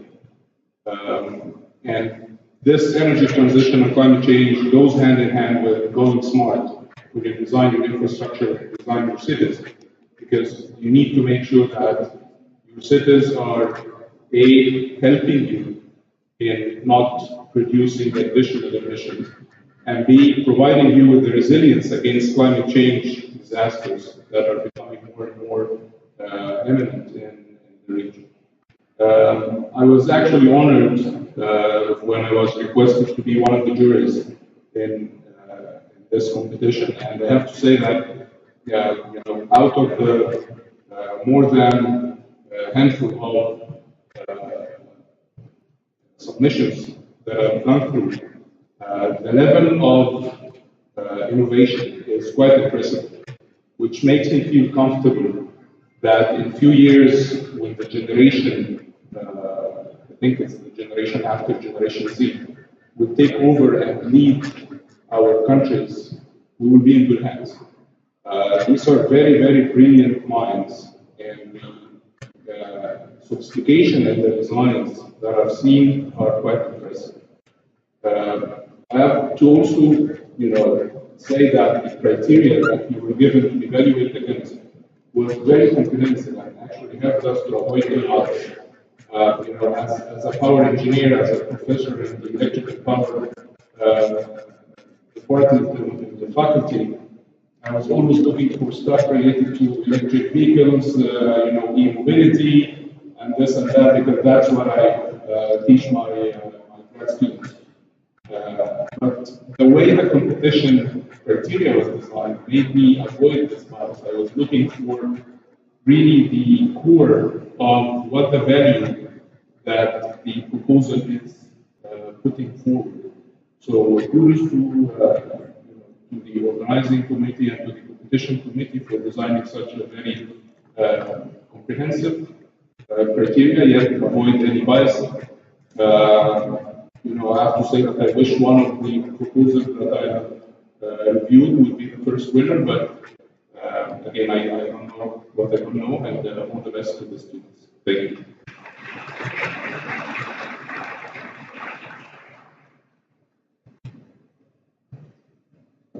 And now, the time we've all been waiting for, the awards announcements. Winners video presentation by Professor Dwyer Kamel.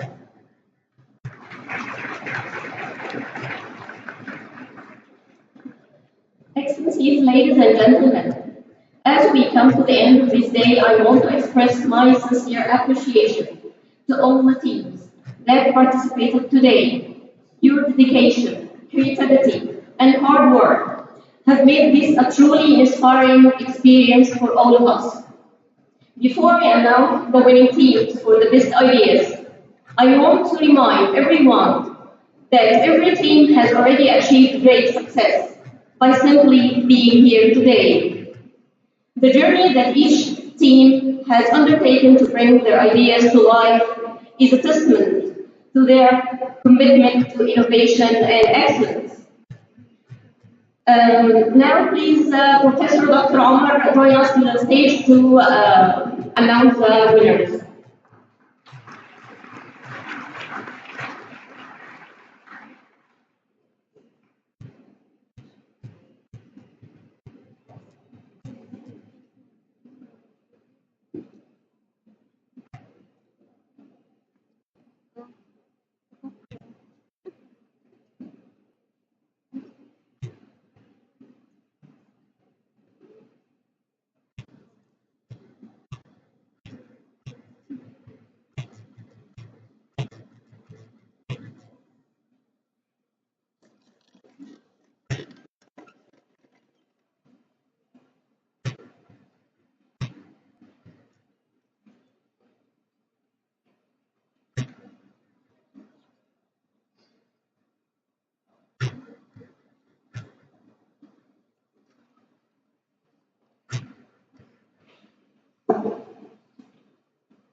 Farah Tamer Abdelhadi from Monoklea University.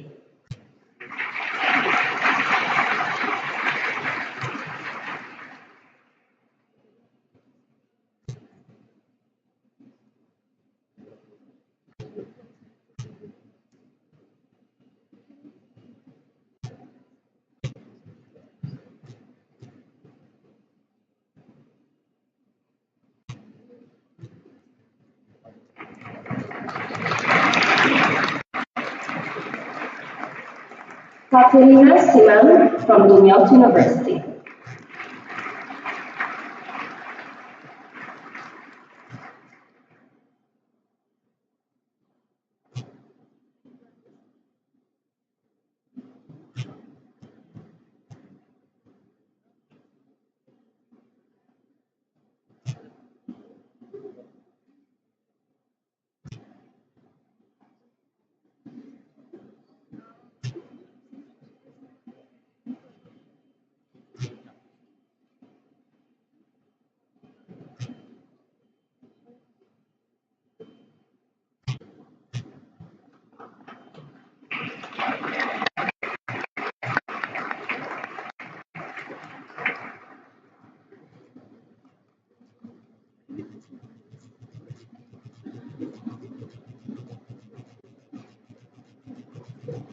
Yasser Shaba and his team from Dumyat University.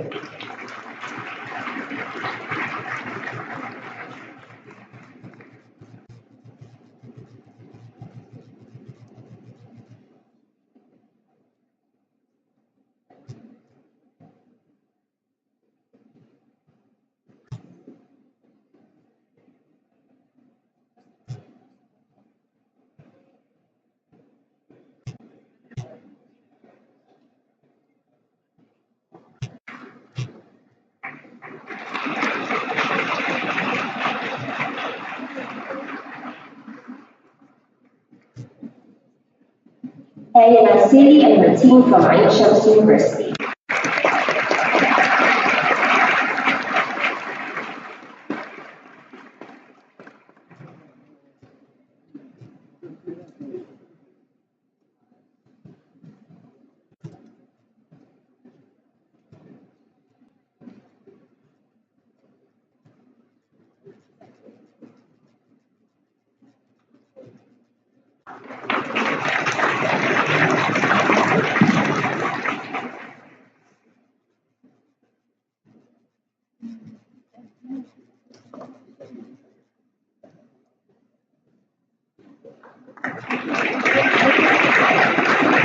Jumna Naini and her team from Arizona for Cyberpunk Military Expert.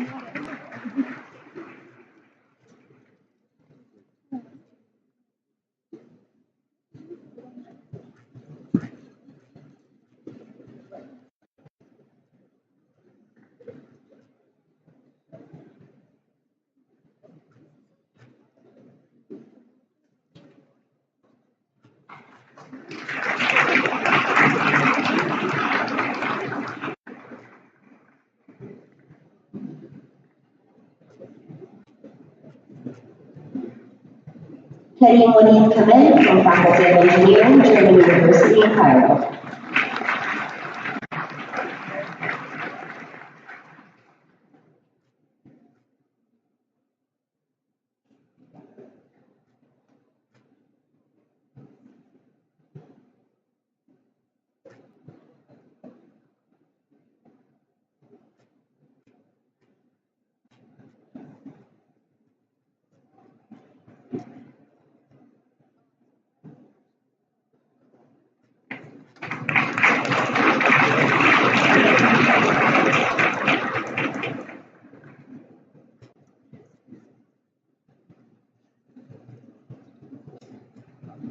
Hamis Mohammed Saeed and her team from Faculty of Urban and Regional Planning, Cairo University.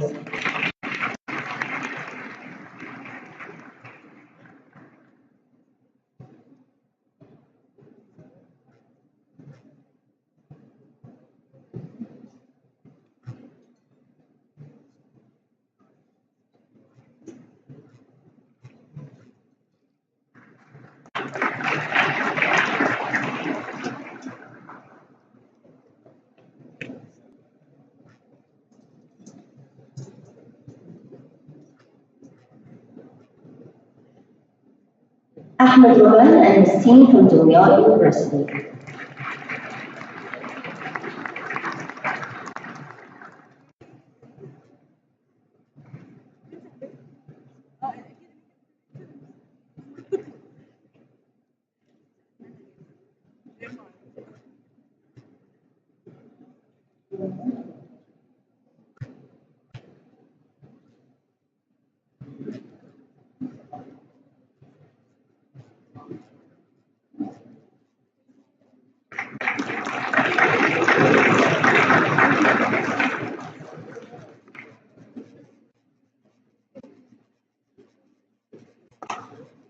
Mohammed Zaki Salah Zaki and his team from Ain Shams University.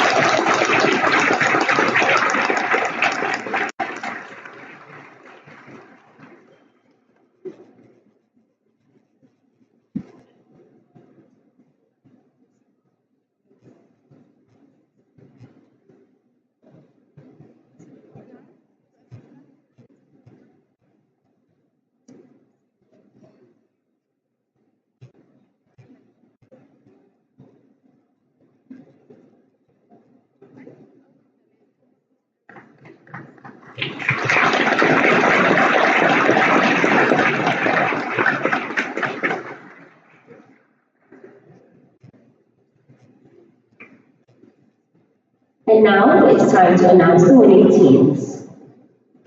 In third place, the program Brick City, Amgadegwili and his team.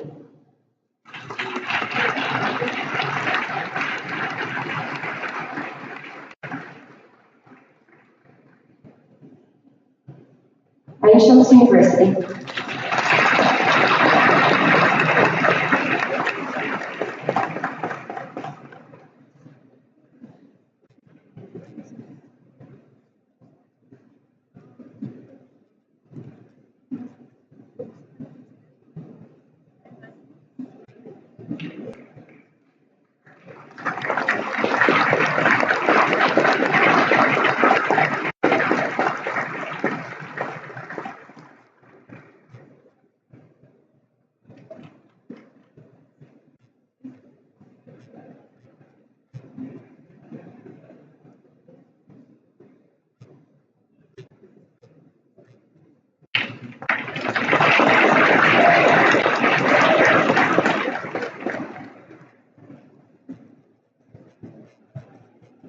A video for the project is going to be shown.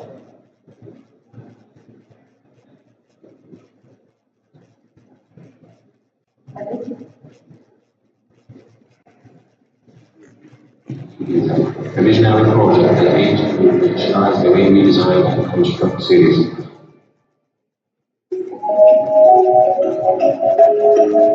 Our goal is to establish an integrated process of design that could transform the design needs into graphical representation, paving the way for more efficient and effective urban planning. At the heart of our vision is a digital model that enhances the workflow of the construction process and the design process. By using a generative approach that combines a comprehensive study of the brick characteristics and design parameters of urban layout, we have developed a digital model that integrates the entire process from concept to construction. Firstly, we choose brick for its popularity and traditional usage in building construction. Additionally, bricks can be easily controlled as a unit, and controlling a single brick means controlling the whole building. By using bricks as our primary building material, we could create a cohesive, consistent, aesthetic prospect to our city. To maximize the potential of our brick-based design, we studied the various placement possibilities, including orientation and rotation. This allowed us to create a system that was flexible and adaptable. Our main objective was to create a tool that fills a gap in the modeling field, and we are trying to introduce BrickBot as a new tool in the market. This innovative tool was specifically designed to handle all aspects of construction and operation, including the attachment and movement of bricks. We developed a new brick design that includes all the accessory features and specifications for the robot to operate with ease. Our bricks have the ability to form various iterations by movement and rotation, allowing us to experiment with different design possibilities and adapt to changing needs and requirements. We also studied the strengths and weaknesses of our brick design, ensuring that it was strong and durable while also being easy to handle and maneuver by the construction robot. The robots are connected together with a system that allows them to communicate with each other and with the wall, as well as with the storage units where they retrieve the bricks. Our builder robot has two axes for horizontal and vertical movement, allowing it to navigate around the construction site with precision and ease. It also features a rotating grip, which enables it to pick up and place bricks in a variety of orientation and configurations. In addition, the robot can reach heights of up to 1.5 meters, making it adaptable to a wide range of building requirements. It's also equipped with a variety of sensors that allows it to navigate around obstacles and avoid collisions, ensuring safety and efficiency on the construction site.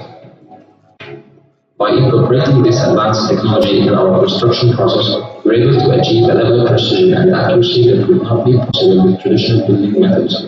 Our builder robot represents a major breakthrough in the field of construction, and we believe that it will change the way that we build cities in the future.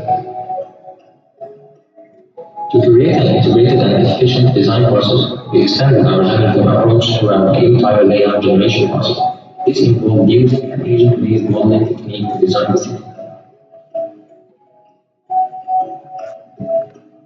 first model, known as the zoning model, was formed according to functional parameters for each zone.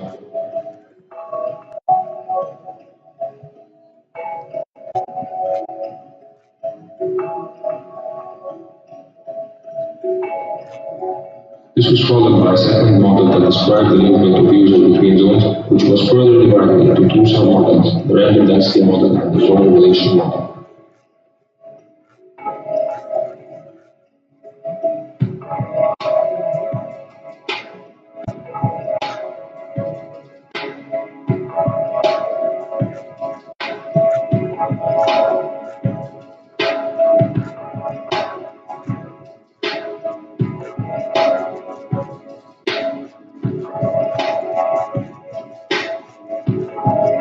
Finally, we created a third model that described the site entrances.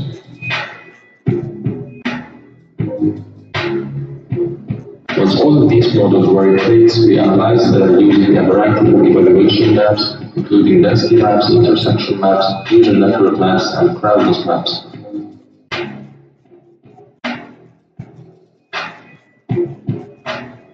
We then used edge bundling as a method to combine all the data from the previous models, creating a single integrated model that included all of the design parameters and user movement data.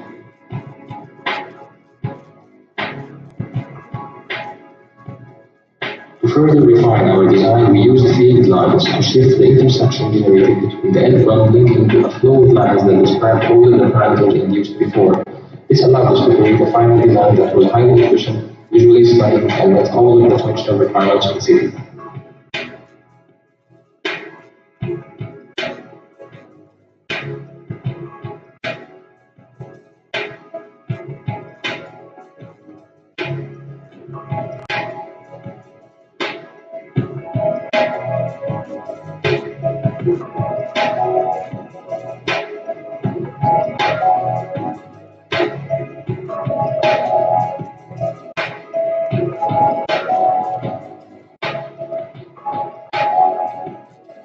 In conclusion, the program Brixley in new design is a test to the power of generative design and the immense modeling techniques in the field of architecture. By combining the fusion with traditional theories and methods, we aim to create a highly efficient, materially solid city that improves.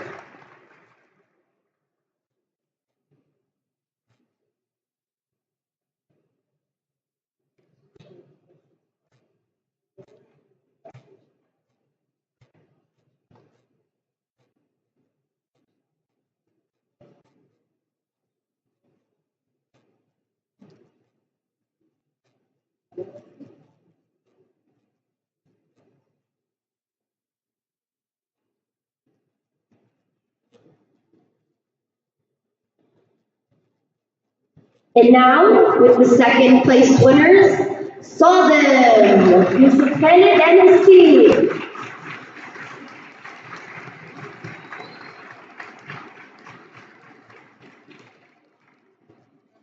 It's not written which university.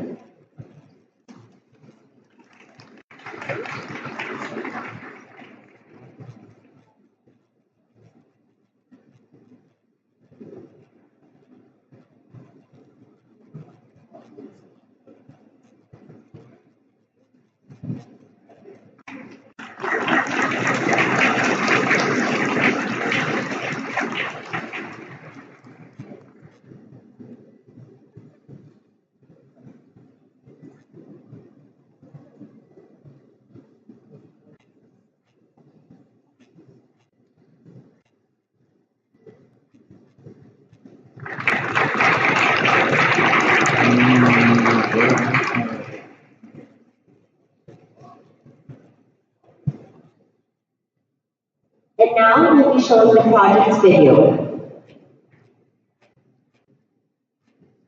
We are Southern, an ambitious graduation project that aims to impact a $16 billion industry, an industry that is currently growing with a compound annual growth rate of 14.2%. 3D mapping is a fast-paced industry that is expanding into multiple markets that includes but not limited to construction, transportation routing and safety, interior design, and city e-management. Such a complex market is challenging on the technical side, but it surely unlocks a whole new level when it comes to smart city future vision. Solvit is different. Unlike GIS systems, our project focuses on the limited indoor and outdoor area scanning that would allow a more commercial benefits and unlocks an unlimited development potential. The current industry requires a highly sophisticated and expensive equipment that can reach up to $20,000, in addition to experienced workers in order to produce a professional 3D map that can be utilized then for the benefit that we will mention later on. Our solution presents itself as not only almost 10 times less expensive, but also requires no labor and produces the map in a fraction of the time. And this is not just empty words of labor.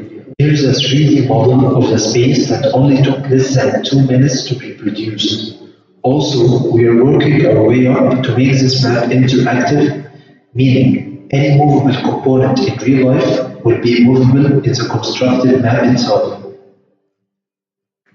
Solvit, or Smart Autonomous Drones for Environment Mapping, consists of 3 drones, equipped with depth cameras, working together autonomously to construct a navigable, editable 3D map of any place.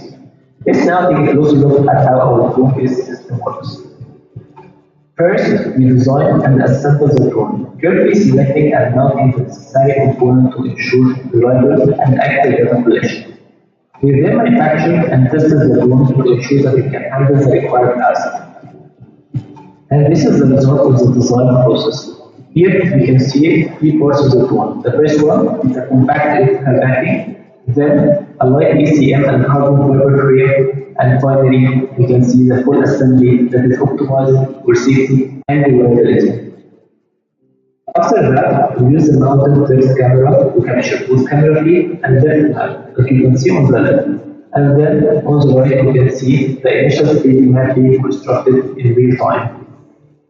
We then start to make our map editable by separating the fixed surfaces such as walls and floors, then segmenting the movable objects like chairs and tables.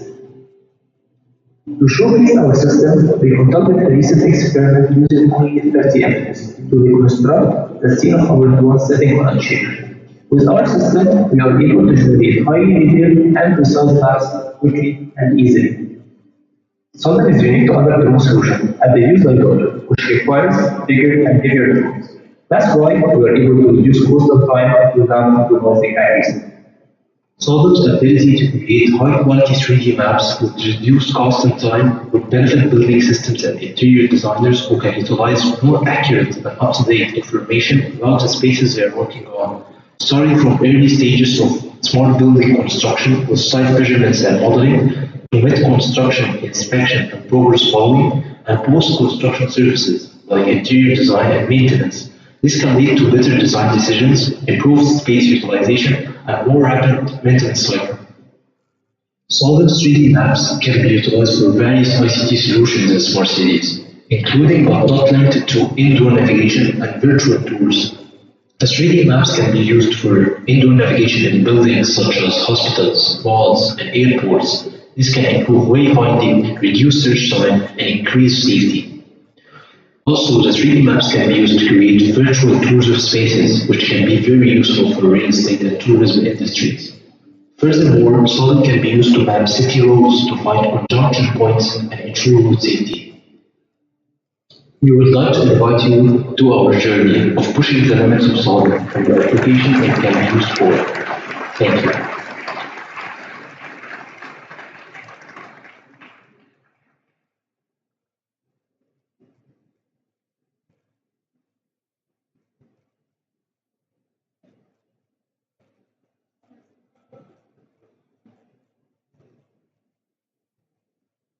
Finally, the first place winning team in soil.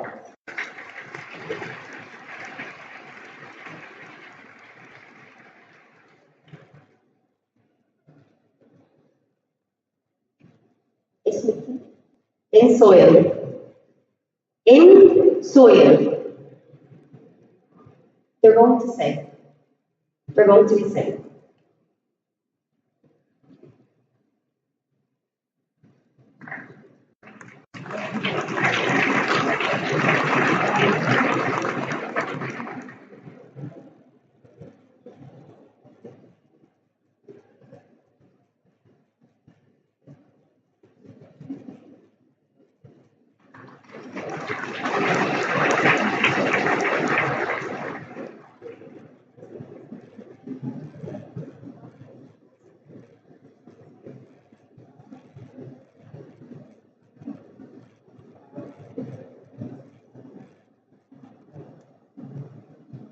A video from the project is now going to be presented.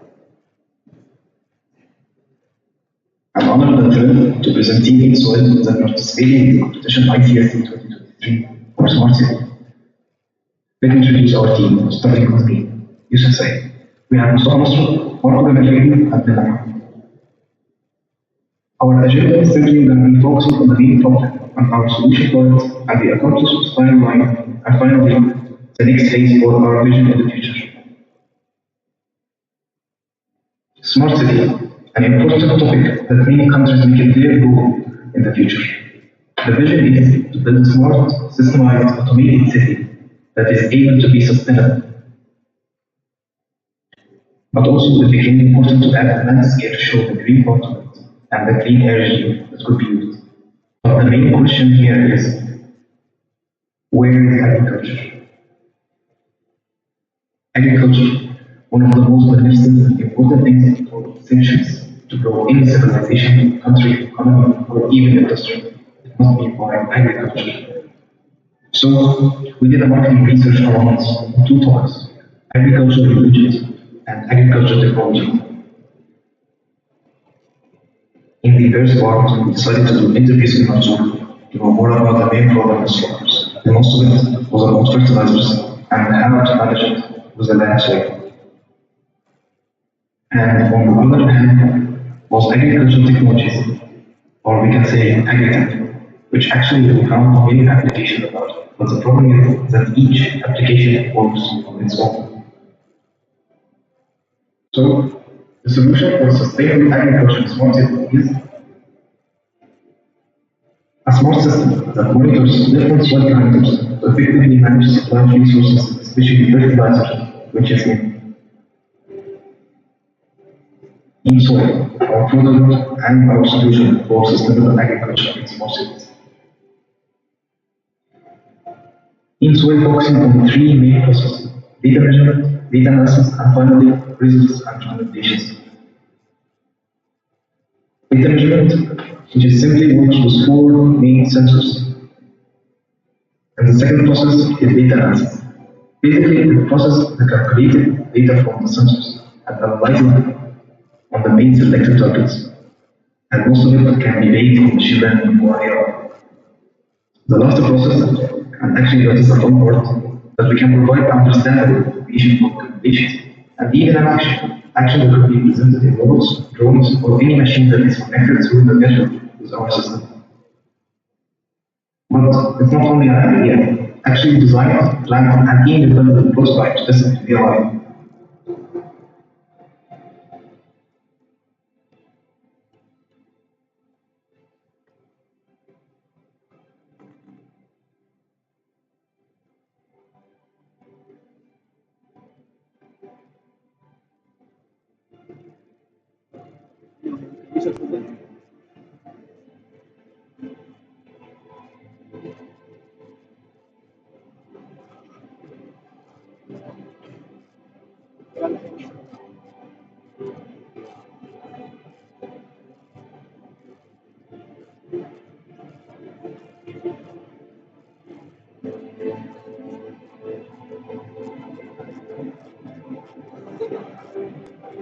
We would love to get a special thanks for Orange Network and Orange Digital Center for providing the resources for prototype and give us the ability to design Orange.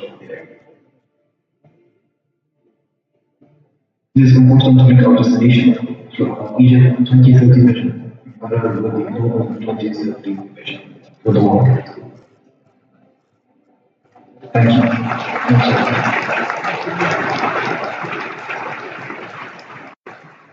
So, at the end of this brief on the process of the competition, we, as organizing committee, we really would like to thank the university, the faculty, Dr. Omar, and all the support that we got from our home university.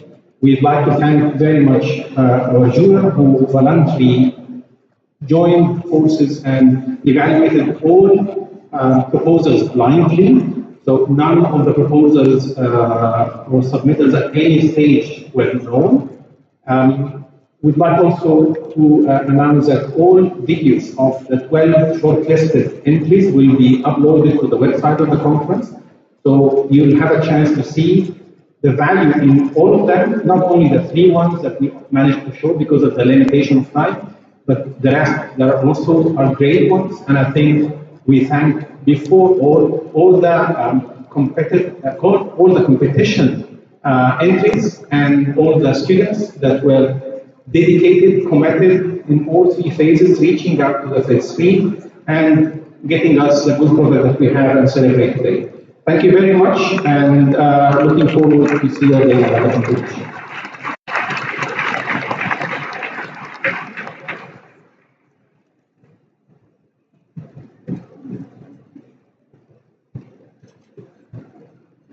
Our conference's first day has finally come to an end. It was so great to see you all, and see you tomorrow.